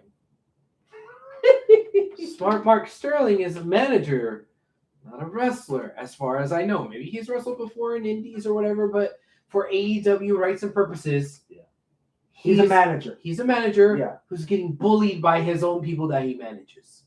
Both men and women. Yes. Cut the shit. So, yeah, I don't see him as a threat at all. So, okay. Yeah, I think Smart Mark Sterling could have done the smart thing and found another tag team partner for. Still can. But that's where I'm at right now. Because we still have Friday, which I will not tell you anything. Okay, shut up. I'm over the moon. This is a fucking buy-in. I'm over the moon with Hookhausen. I'm so glad I get to see this because I'm going to be there. But if I was sitting my ass at home like normal and it was on the buy-in, I'd be fucking pissed that this isn't on the main show. This is I'm gonna be so there now anyways. You understand how I feel when I go to just a taste. Yeah, no, I get it. Bro, you act like I've never been to a wrestling show before. Cut the shit. That's what I wanted. I got Hookhausen winning. It's obvious for Hookhausen to win. Yeah. I'm at a 9. More because of Tony Nese versus Hook alone. No blue chew necessary. Yeah. You add in Danhausen and you sprinkle a dash of Sterling. You got something there. Yeah. I'm curious to see what it'll look like when you put it all together. Yeah. I'm at a 9. I wish I was higher, but again, I just need to figure out. I just need, like you. We've said this on this show several times. 30 seconds. Small video package. Something. The definition of Danhausen is blank. That's all I need. That's all I need. It's like you're riding the bike, but the parking brake is still dragging along. It's the emergency make the car smell funny level. Yeah. Yes. Happy for those guys to have a crowd like Vegas. Yeah. With that heritage that AEW is cultivating with Double or Nothing, that's gonna be fucking that. For fans of AEW, they better be careful because that's not indie stuff. That's organic, and that has the possibility to raise the bar to a height that a lot of people on that show are not going to be able to beat. Okay, that's fair. That's why That's it's on fair. the pre-show. Because if you're a casual watching, but then again, for us, like even more specifically, you that know more about Danhausen and Hook, man, you might be like, I could replace 3 of those matches on the main roster. I would have switched it and put fucking Hookhausen on there. Yeah. Get the payday, get the attention, get the adulation. Yes. So a lot of this stuff is still hearsay. We're going off of stuff that we've seen on television or what direction we think we're going. Still have a week's worth of because we still have a week's worth of build. This is foreign to us. We don't normally do this. All I'm gonna say is House of Black versus Death Triangle. 6-man tag. Okay. Give me a number. 7. I want to see House of Black and the Varsity Blondes more. Death Triangle trying to out dark the House of Black isn't doing it for me because it's making it seem like they're too amalgamating into one blurry thing. Like I want to see the contrast of like the big evil scary taking advantage of the bright and pretty. The bright and pretty is what you have with the Varsity Blondes. And you've teased to the point of almost abandonment the shit that you're doing with Julia Hart. She has the little eye patch and she's depressed and she doesn't talk and she's just sitting in a corner being all mopey and she's just listening to Nirvana and just like her eye is obviously healed by now. You know what kind of pushed me back on that? What? Even Jim Ross on commentary said this during the segment. It was awkward having the 3 guys from House of Black crowd Julia because Julia wouldn't turn on fucking on Pillman Jr. Yeah, and it was me as a fan. It was awkward to watch. Yeah.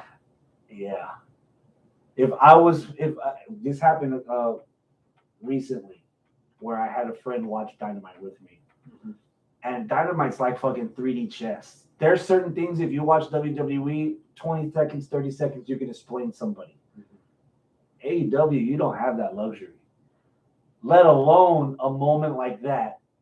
That would be a moment in time that not only can you not explain to someone that's watching AEW for the first time, but anyone watching pro wrestling in general. Yeah, that's going to be hard to explain. I hate to be that guy. That would have been an awesome, weird segment NWA in the 80s. Okay. AEW 2022, the state of human rights in general, let alone that's fair. That was and the fact that she didn't do anything about it. She just took the abuse. She was an abused woman in that ring, whether psychologically or physically around all 3 of those guys, just made it uncomfortable for me to even enjoy as a wrestling fan, as a scripted live television show. I could not enjoy that. Yeah, okay. And it kind of... Okay. Yeah. So I think that feud's done for me.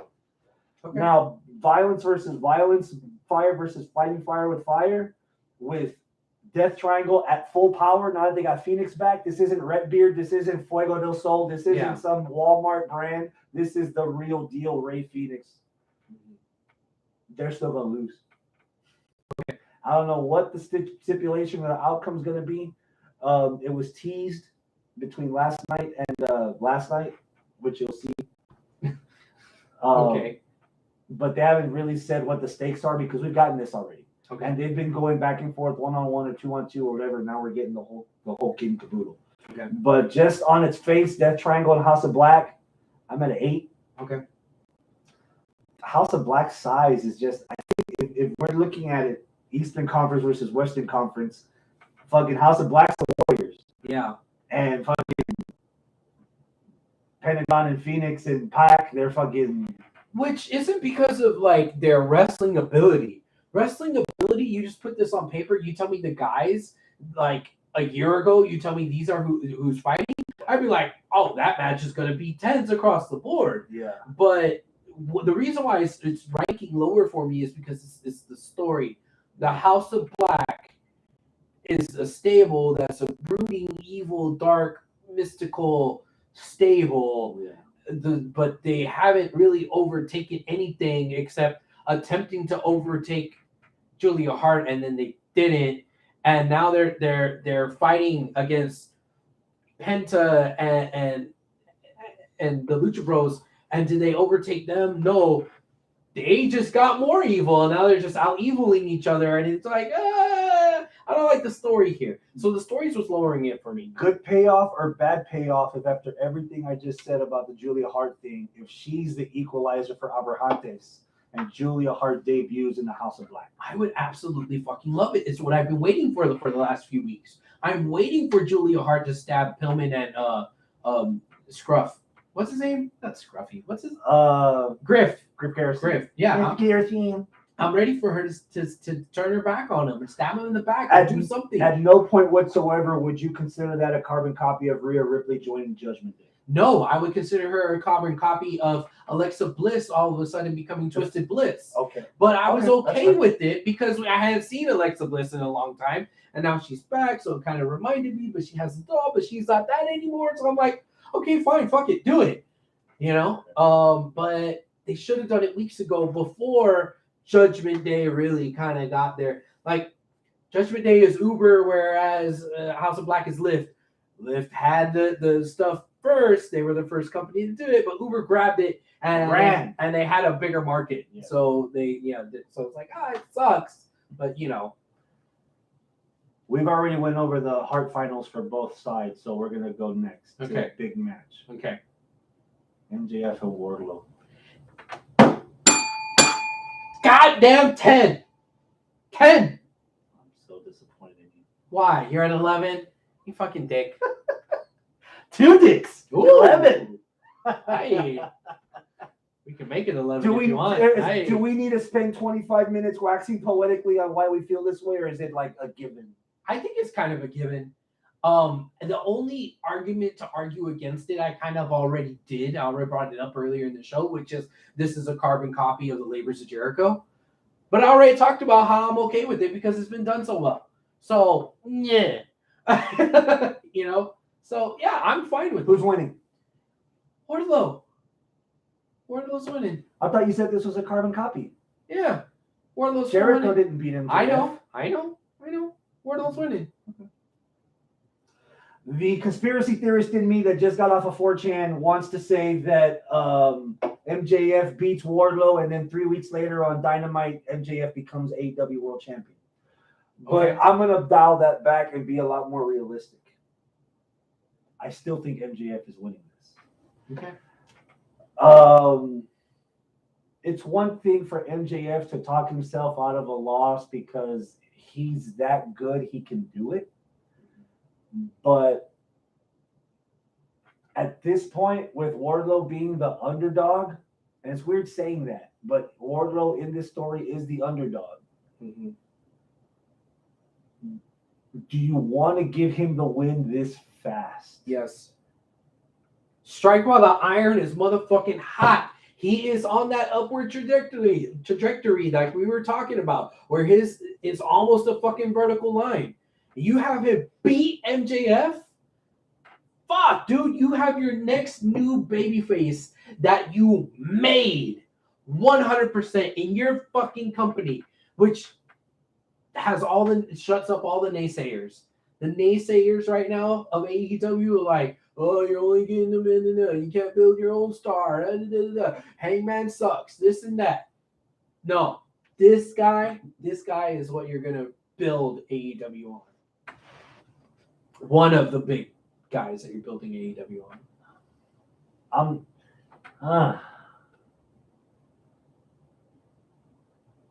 I think I know we say a lot of times that sometimes the easiest answer is the best answer, but a part of me still thinks that MJF is going to get that first win.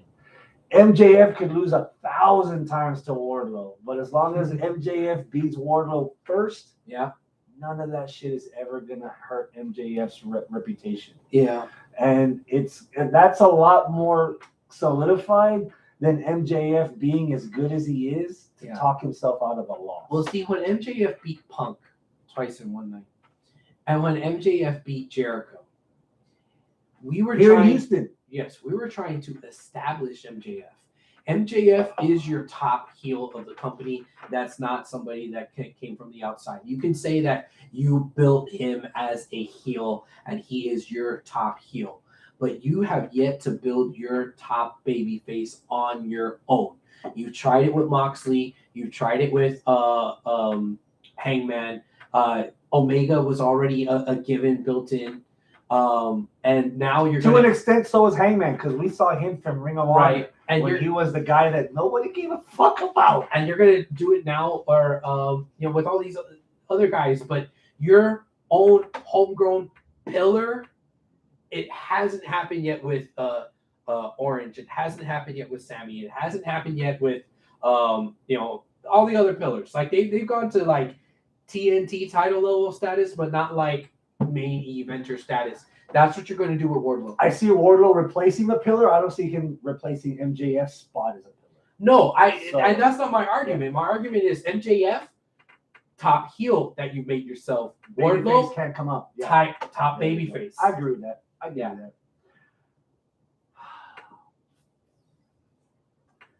Scorpio Sky versus Sammy Guevara, part 3. 9. I'm not sure how I feel about Sammy. I understand why they had to flip him. I still want to cheer for him. But you can't cheer for the guy that proposed to his homely looking girlfriend. And I'm not saying she's ugly. Here in Houston. I'm not saying that Pam was ugly. I'm saying she was dressed homely. Yeah. Like just a solid 7. She was like a regular person. Yeah. I'm not even going to say she was a solid 7. She was dressed like a regular person, like a commoner, right? You're going to propose to her in the ring, on the telly, then you're going to leave her and then show up with the blazing hot new girlfriend that you're making out with, you're having sex with the title, and stay babyface. You can't do all that shit and stay babyface. So I get it. It was an organic heel turn that makes sense. There was no way Sammy could stay babyface, and I like him. But then you're kind of trying to do a babyface turn with Scorpio, but Scorpio has been an established heel for this long, and him just saying, "Shut up, Lambert, do it my way," isn't quite enough yet for me to say that guy's the babyface, because you're still carrying around Lambert. You're still carrying around All Ego Ethan Page. So yeah, I don't buy you as a babyface yet. You're trying to do 2 turns at the same time, and they're both not fully there. The whole Sammy Guevara as a heel has to be the assumed infidelity, right? Because Sammy Guevara was a babyface on television. Tay Conti was a babyface on television. Yes. We were cheering for Tay Conti against Jade Cargill. Yes. All of a sudden, we can't stand both of them. Yeah. Because you can't cheer beautiful people shoving it in your face that they're hot and they're beautiful and they're fucking. But you're myself at home, not getting nothing. I get it now. I get it now. Sammy as a heel, I think he's being a little lazy with it. I don't think he's building on the fact that he has the potential to be the biggest heel. I agree. That's why I'm saying it's turns that are trying to turn but not fully yet. Scorpio as a babyface, I don't think he's there either. Again, I agree with you. But the person I'm interested in the most isn't even in this match. Who? Ethan Page has consistently been everything that he has advertised himself to be without any fallacies in that character. And that's the guy that we've been wanting him to get shine for so long. And he's not, first he was third fiddle. First he was second fiddle to Dan Lambert. And now he's being third fiddle between Scorpio, the champ, and then Lambert, the mouth. And also with this kind of mini feud with Kaz, he's like, you're not even the good friend. I was his good friend before you. So yeah, probably even fourth fiddle. Now. Yeah. Fiddle. I'm at a 7 for this. The match itself is going to be a spectacle. But getting here, yeah. Here's first time I'm saying this. I'm not sure how many more times I'm saying this. You're going to be surprised. I'd rather have this on the pre-show in Hookhausen in that spot. Okay.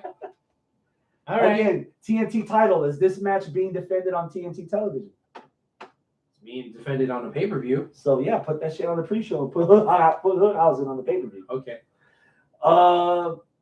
Cargill, I don't know who Cargill would go up against. She already shut up Marina Shafir. It was okay, but you could have built that up for an actual pay-per-view instead of Rampage. Got something out of it. Is it Anna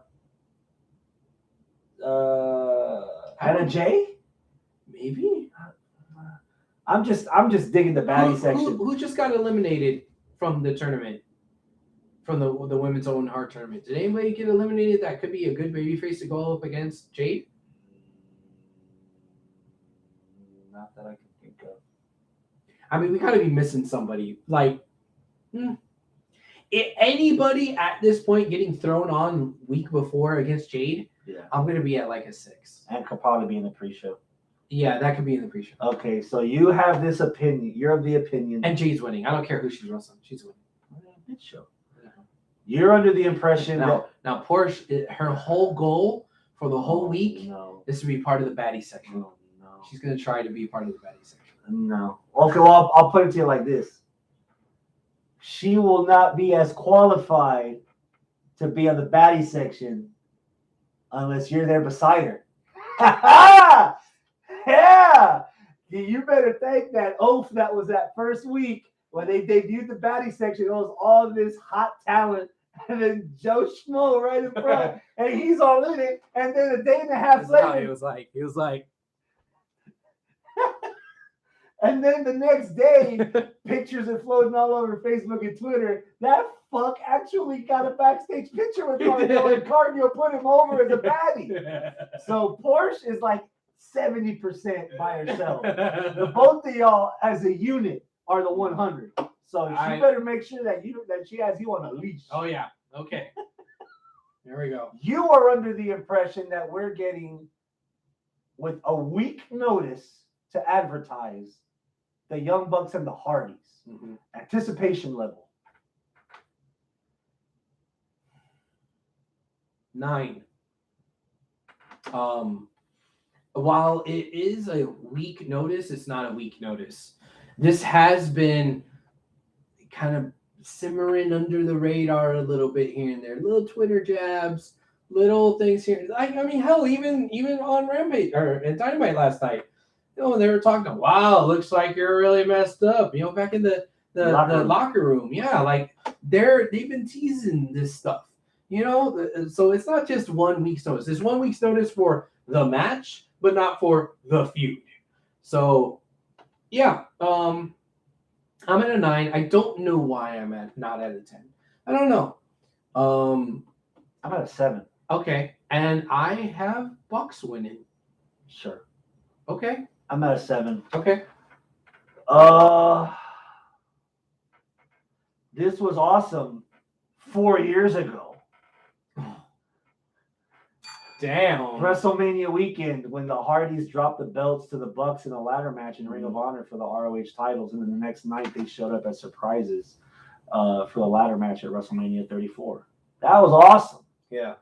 Matt is nowhere near as good as he used to be alone. Remember, less than a year ago, or was it a year ago, Matt Hardy's head bounced off the floor like a bounced check. Yeah. And now we're bringing in Jeff? Yeah. I'm not. Jeff had a really good showing against Darby. Bill's been because there's so much around it. This is secondary compared to Undisputed Elite as a whole against each other. And then on top of that, I don't know if I want to see the Hardys wrestling in 2022 as a team anymore. Whoa! They've had a good run. They've had a shine.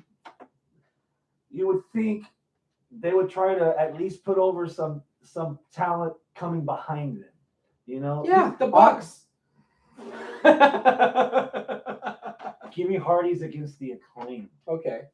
Give me Hardys against Private Flight. Party. I mean, there's some Top unfinished Flight. business there. Yeah. Young Bucks, 7. And by attrition, have Young Bucks winning. Okay. Yeah, remember, Hardy's still banged up. Yeah. And they might still bang him up even before the pay-per-view. Yeah. So you're under that impression. Mm-hmm. I'm under the impression that Red Dragon is fighting Sting and Darby Allin in a tag match. Okay. I'm giving that an 8.5. Okay. Sting is not so much an anchor of my number, but I'm definitely watching that for Darby. So Darby against Red Dragon. You have Kylo pulling double duty, losing in the tournament. Now remember, I don't have Kylo in my finals. So I have Kylo free. I have Joe and Cole in the finals. Oh, because the semis are next week. Yes. They're not at the show. No. Oh, Semis are that's next right. week. That's right. That's right. So under my predictions, So let's go back to Jade. Who's going to win in this, or who's going to lose in the semis that can fight Jade? So Tony, Ruby, Statlander. okay. Yeah, there's no way that I would do Britt versus fucking Jade Cargill first time ever without a 2-month build at least. Yeah. So what if somehow Statlander gets screwed? There it is. Statlander gets screwed because of Red Velvet. You have Statlander going up against Red Velvet on on Rampage, right? Again. And then that leads into, because she's going to mop the floor with Red Velvet, then Statlander versus Jade at the pay-per-view. Okay. That's how it's going to be. Okay, then fuck it. 7. Fine. Statlander and Jade Cargill? 7. I just said it. 7. Okay. Yeah. And Jade's winning. No. I have Statlander winning. I have Jade beating Thunder Rosa. Next. What? Next. Jade? No, she has that streak going. It's that streak. They're going to try to do a Goldberg thing with that goddamn streak. She's going to be like 105 and 0, and then finally she's going to lose in the Thunderdome or the Superdome at Atlanta or some shit. This might not be the most rational opinion. Jade is ready for the world title now.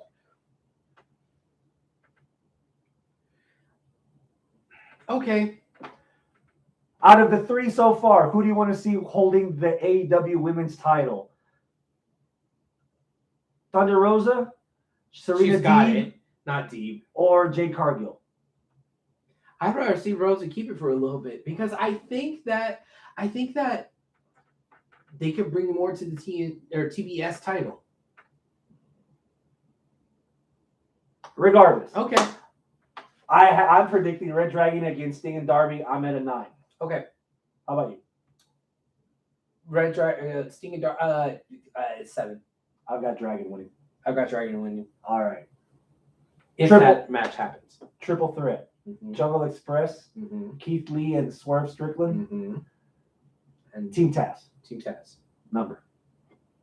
Damn, this shit's fucking good. 8.5. Yeah. Mm-hmm. I'm a sucker for triple threats. Your favorite type of match? Tag team triple threats can be hit or miss depending if they are doing it tornado rules or if they're going to do the tag rules, which I think tag rules in a triple threat is dumb. Yeah. But I don't know.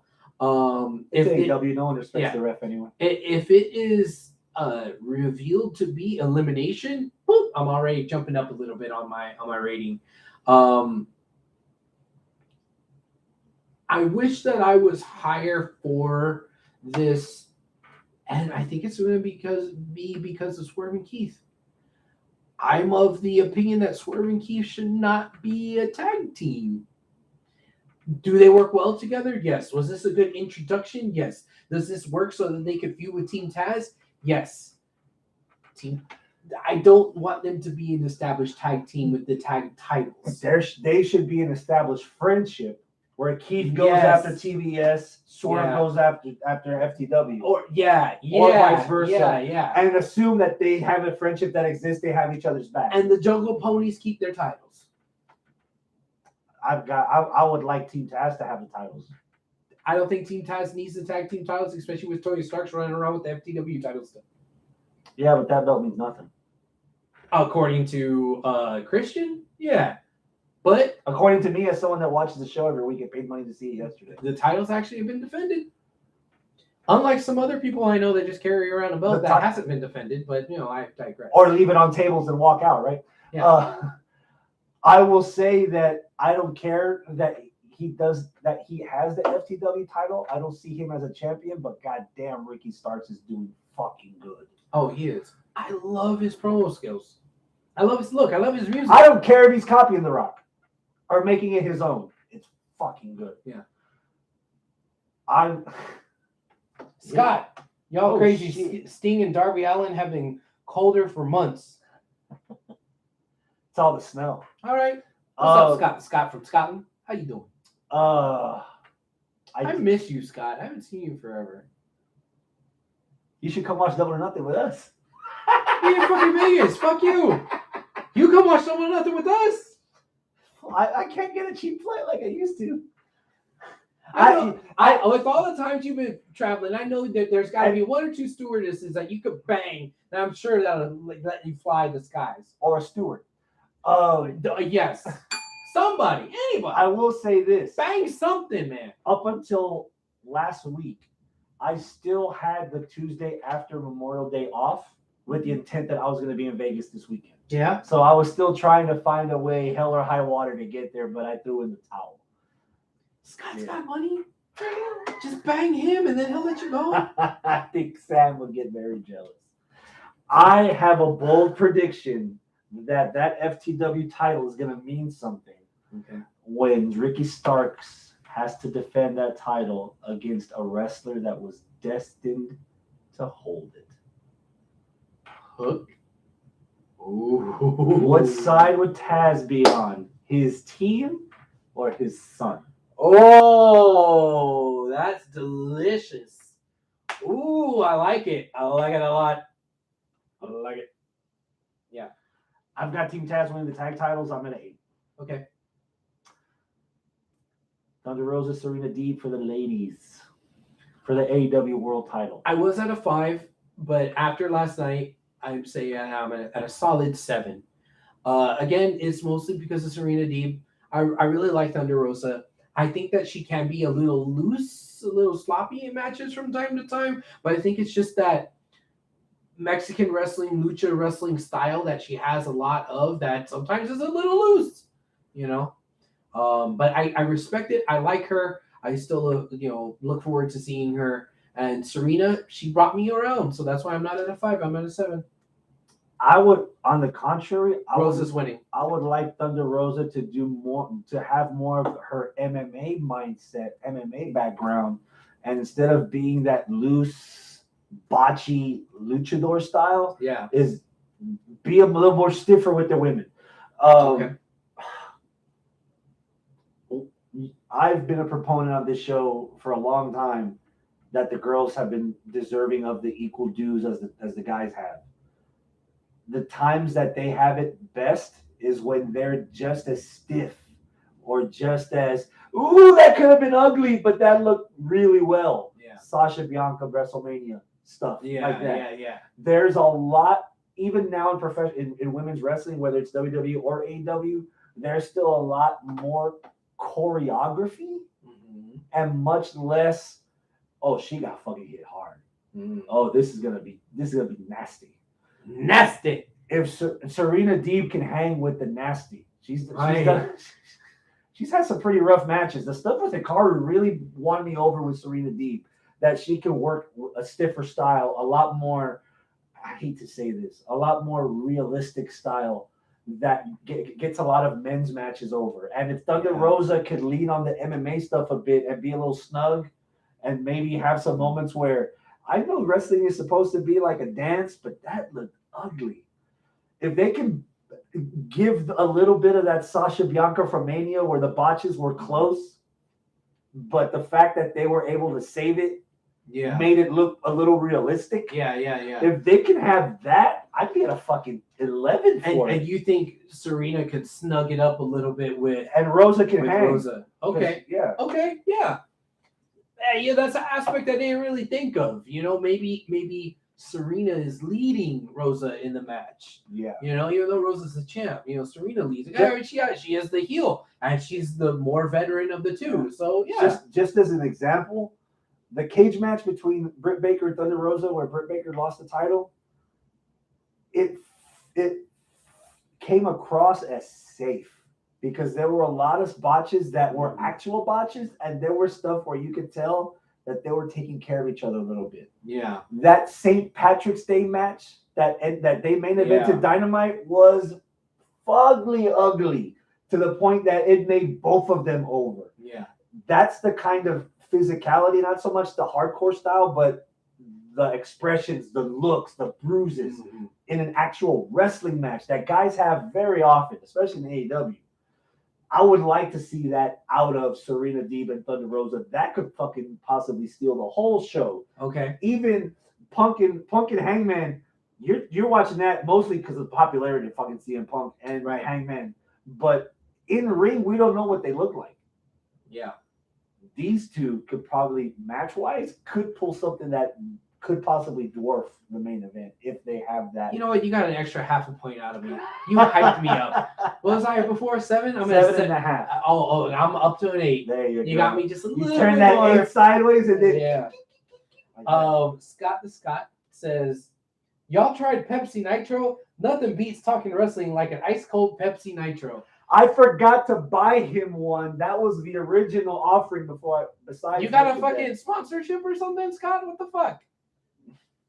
The road trip to Springfield, they bought a can of Nitro. Oh, yeah? I guess ever since then they've been drinking it. You know I wouldn't be drinking that shit. It's got too much caffeine. Fuck out of here with that. Not to mention, apparently, the right way to drink it, they have this You put a tube on the end, then you shove the tube up your ass. Guinness cans have this little thing in the can that keeps it carbonated or something. Oh. So you're not supposed to just pop it and drink it. You're supposed to pop it and pour it in a glass like a beer, so that you get the best taste out of it. So next time, if you find one, or I'll find one for next week. Get the fuck out of here! No, I'm not gonna drink that much caffeine. Hey, you're a CM Punk fan. You have to drink a Pepsi. I know. Yeah, you do. I know. Some bitch. Page, Punk, number, go. My body is telling me no, but your mind balls is telling me yes. I want to say that I'm at like an 8, but I can't help but say that I'm really at a 10. And I think it's a what? 10. Yeah.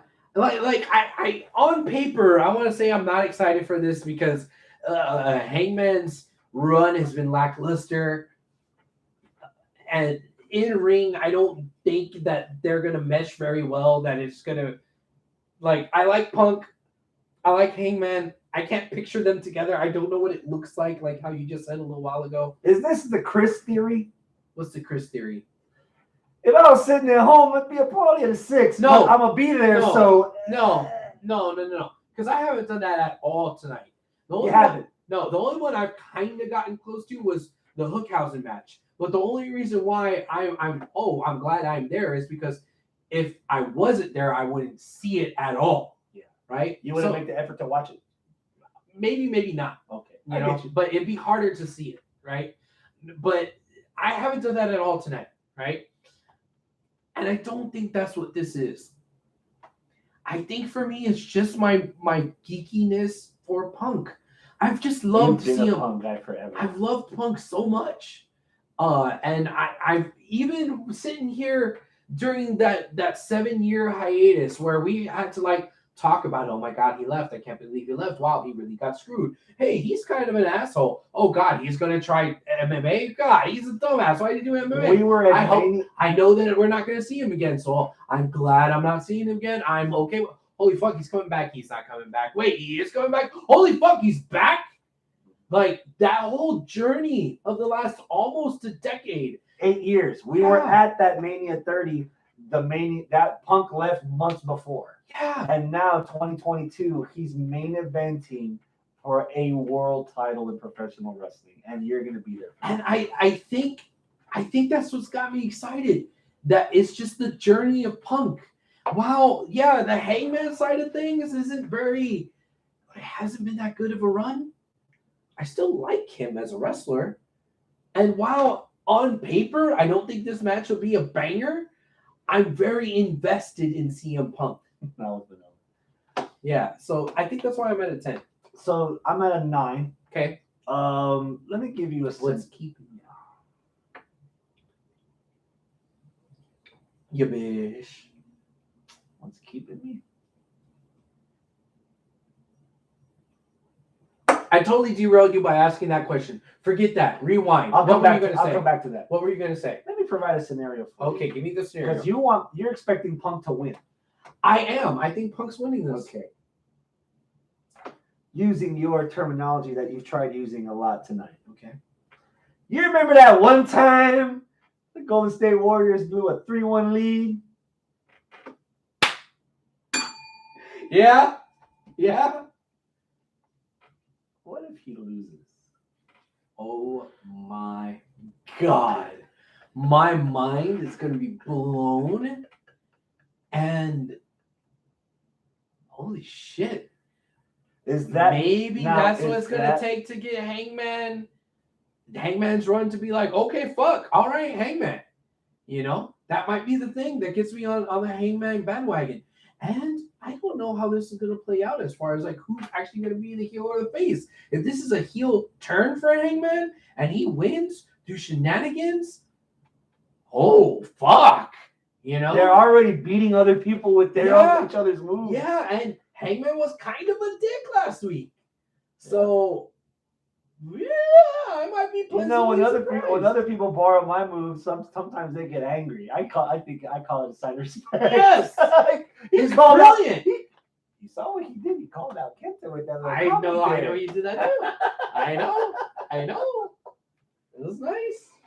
Punk needs to win. Paige is boring, says Scott the Scott. I'm getting there. Dude, Scott, this Blackberry Bramble. Oh, I'm so glad I brought this home. What if Punk lost? Okay. It wouldn't be the first time Punk's lost.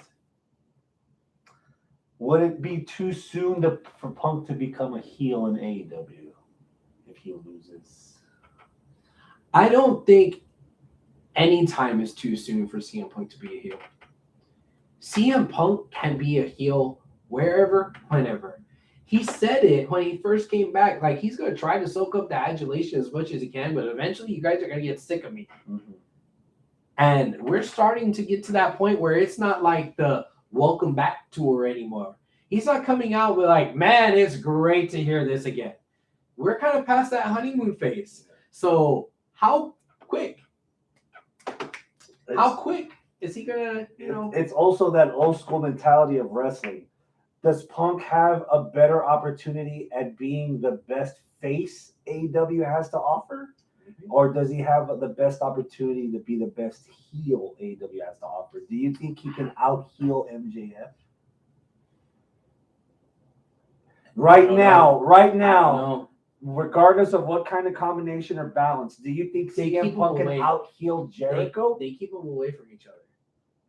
Keep Punk and MJF away from each other. They already had their little entanglement, right? They don't need to go back. So Keep building MJF. Keep building him. Keep building. He's Goldberg. You got Hogan over here. Hogan and NWO, they got the titles, this and that. But Goldberg is doing his own thing. It's a 2-hour show. One could be on hour 1, the other could be on hour 2. It's fine. There's room. There's room. You know, they don't need to tangle again. Okay. What if Punk cheats to win? Then we get Paige chasing. Possibly. Fuck it. I got Hangman winning. Okay. Hangman wins. By hook or by crook?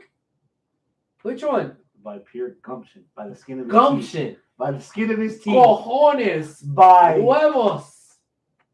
a handful of cowboy shit. Oh my God. Okay. Saddle up, son. All right. You're in for a long week. Yep. You're in for a long week. Yep. Overall, number 9.5. There's a couple of lows, a couple of unexpecteds, a couple of I don't know if I would Je ne do sais that. quoi. Yeah, I We don't still know. don't Like know. We're not all there yet. Vice, I don't care with the FTR, but there's a few things. For the most part, I'm excited as shit. Now, I think I might have a little bit of the opposite of the Chris thing about me being in the arena, because I don't know what the seat's going to be like. There's going to be a lot of people. I would have already been to Dynamite and Rampage, and oh God, I'm going to be fucking tired. I'm going to be walking a lot because it's, we don't have a car. We're going to be, walking up and down the strip. It's going to be hot. There's going to be humanoids that don't know how to wear fucking deodorant. Like, I'm not. Can I give you something that you haven't really considered yet that might ease the burden on you a lot? Not sleeping in my own bed, in a hotel bed. Yeah. What? In Vegas. I am in Vegas. I don't like to gamble. I don't have money. I don't drink. You're in Vegas. Yes. You know what the caveat of Vegas is? What? They're 2 hours behind.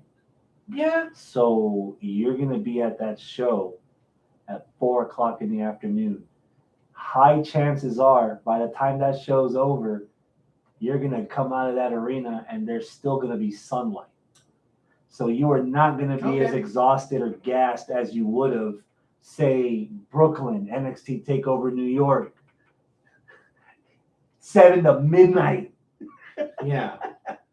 Going out and it's fucking dark. Your bedtime's before the title match. Yeah.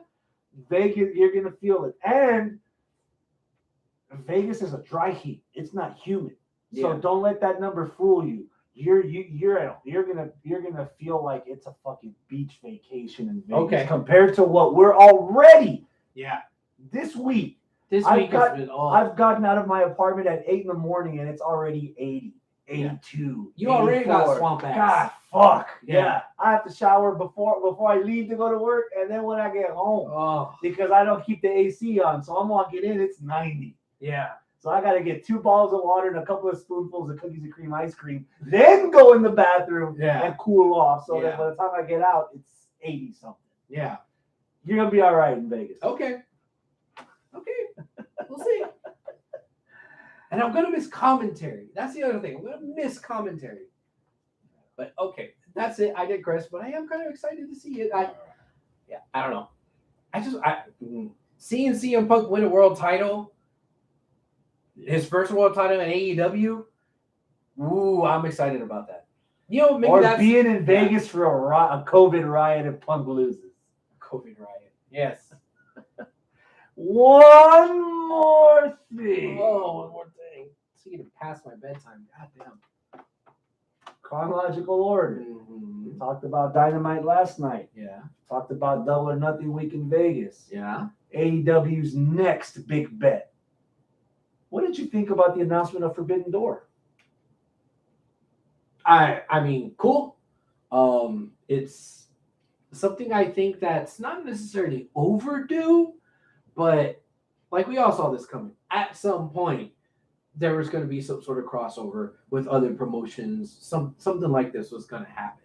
I'm glad that they put a name on it and they put a date on it. This is cool. I think the rivalry is not overdue. It's due. It came at about the right time. Okay. Pre-sale sold out in an hour. Mm-hmm. General sale sold out in less than an hour. Okay. It's huge. I am jealous that I can't make that either. Why not? I was in Springfield when the pre-sale happened. Oh. And I forgot the morning that the sale went on. So by the time I checked the website, they're all gone. Even the one seats. If I were to go alone, which even then, driving to Chicago with the way gas prices are now, Yeah. flying to Chicago during the summer, the way fuel prices are now, because of the whole Russia thing, it's also affecting jet fuel for people that don't understand that. And but it doesn't melt steel beams. Apparently, Yeah. And I didn't really want to go out there alone, so I figured, fuck it, I'll just let that one go. Mm-hmm. I can't make everything. I've got some good ones on my resume, but I can't go. Yeah, he doesn't want to do that menage a un. But dude, there's dream matches galore. Like there's wrestlers already calling their shots. I think even before Forbidden Door got announced, Punk kind of challenged Okada whenever you want to make a big deal in the United States. You can come find me. Here's my address. Yeah. And it was the address of the United Center where they're having Forbidden Door. Yeah. The only, I don't want to say it as a detriment, but the rosters are so stacked, and seeing how New Japan technically runs, even when they had New Japan had the third night of Wrestle Kingdom with Noah, there were a lot of 8-man and 10-man tag matches. Yep. Because you could only do so much with a 3-hour or 4-hour show that you can't really make 17 singles matches because you're not going to have the time. Yeah. You know, all these fans or the attention. All these fans that chant Fight Forever, they really can't. I don't think there's enough Blue Chew to watch that whole thing without it falling off. Yeah. The last 4 hours, you got to call a doctor. Give me a dream match. Yeah. You give me a dream match. Make a match for Forbidden Door. You know, I think I'd rather see Punk and Kenta. Battle of the GTSs. Wow. I'd rather see that than Okada. Like, if you're going to use Okada versus Hangman. Interesting. I like that. Yeah, you got the the buckshot versus the short arm lariat. The Rainmaker. The Rainmaker. Buckshot versus Rainmaker. Yeah. I'll give you one fantasy one, assuming all the stars align. But the way they announced Forbidden Door was Adam Cole was on the screen and he announced the show. And then he said that it's all about Undisputed and the Bullet Club and then Jay White. So I would think that the beginning of the dissension of Undisputed Elite would be, for the main event, a tag match. Adam Cole and Jay White against the Golden Lovers, Kenny Omega and Kota Ibushi. Ooh. Jay White and Kota can push that on the New Japan stuff. Ooh. Adam Cole and Kenny can push the stuff on AEW. Okay. Bring it together at the pay-per-view. Yeah. Okay. Especially if we're going on the pretense that we're not going to have 17 singles. We're going to have to double up and we have to menage a bunch of this stuff. That would be a badass main event, that tag match between Golden Lovers, an established New Japan team, yet they're on separate brands against the Bullet Club that Adam Cole's been a part of with Jay White. And well, God versus the Bucks. It's been done. Okay. Now it's pay-per-view. Gorillas of Destiny against the Briscoes. Okay, cool. What I was going to say is that where I thought you were initially going to go was Undisputed Elite versus Bullet Club proper. Like whoever's left with Bullet Jay Club White right now. and Good Brothers and God against... Yeah. On paper, that would look nice. But is this Forbidden Door a one-night thing, or are we using that as a springboard to further highlight what we're doing in New Japan so that we can go back to our subscriptions and what we're doing to AEW so that we can continue watching AEW? Juice versus Starks. You don't like that? Juice Robinson versus Ricky Starks? If you haven't noticed, Juice just recently joined the Bullet Club. So it's heel on heel. So Eh. I would say everybody in New Japan's a fucking heel. They're foreigners. I would say the best. This wouldn't happen, but in a perfect world, building up. Battle of John Moxley's proteges: Shooter Umina, Wheeler Yuta. Shooter versus Wheeler, cool. Yeah. Yeah, I like that. I mean, you gotta have Zack Sabre or Ospreay fighting somebody. Ooh. A part of me wants to say Tanahashi against Bryan Danielson. Woo! But then again, Bryan Danielson against fucking Zack Sabre would be good. Especially if that leads to Zack Sabre being in the Blackpool Combat Club. Oh! William Regal and Umina and Mox. That Scott says, does that make me a heel? Yes, Scott. that makes foreigner? we know you, so that makes you an anti-hero. There's a difference. Oh, yes. Yeah, he likes to straddle the line. Oh, I bet he does. Yeah. Gundam style. Hi. I like your idea of Okada and Hangman. Okay. Especially if Hangman's not the champ, Hangman can challenge for the New Japan title. Okay. Which means Tanahashi versus Punk for the AEW title? In Punk's hometown? Man. Or Punk versus Ospreay? Fuck. There's been some shit talk between Punk and Ospreay on the Twitter machine. Yeah. Oh, you can make that go. You can let that go. Yeah. There's a lot of possibilities, man. Yeah. Are we done? We could be, if you would like to make an outro greeting and tell everybody goodbye, and then we stop hitting the record button and we get the hell out of here. All right. It's been 400. It's been 400. Holy shit. 400 episodes. I can't believe it. How many more do you think you got in the tank? Probably one. So 2 weeks, when you come back, I'm going to crack your brain open, spill it over the table, and we're going to dissect everything you saw Yes. at Double or Nothing. Yes. Sound like a plan? Sounds like a plan. Done. All right. Adios, my friends. Keep it classy. I got to run to your bathroom. Oh.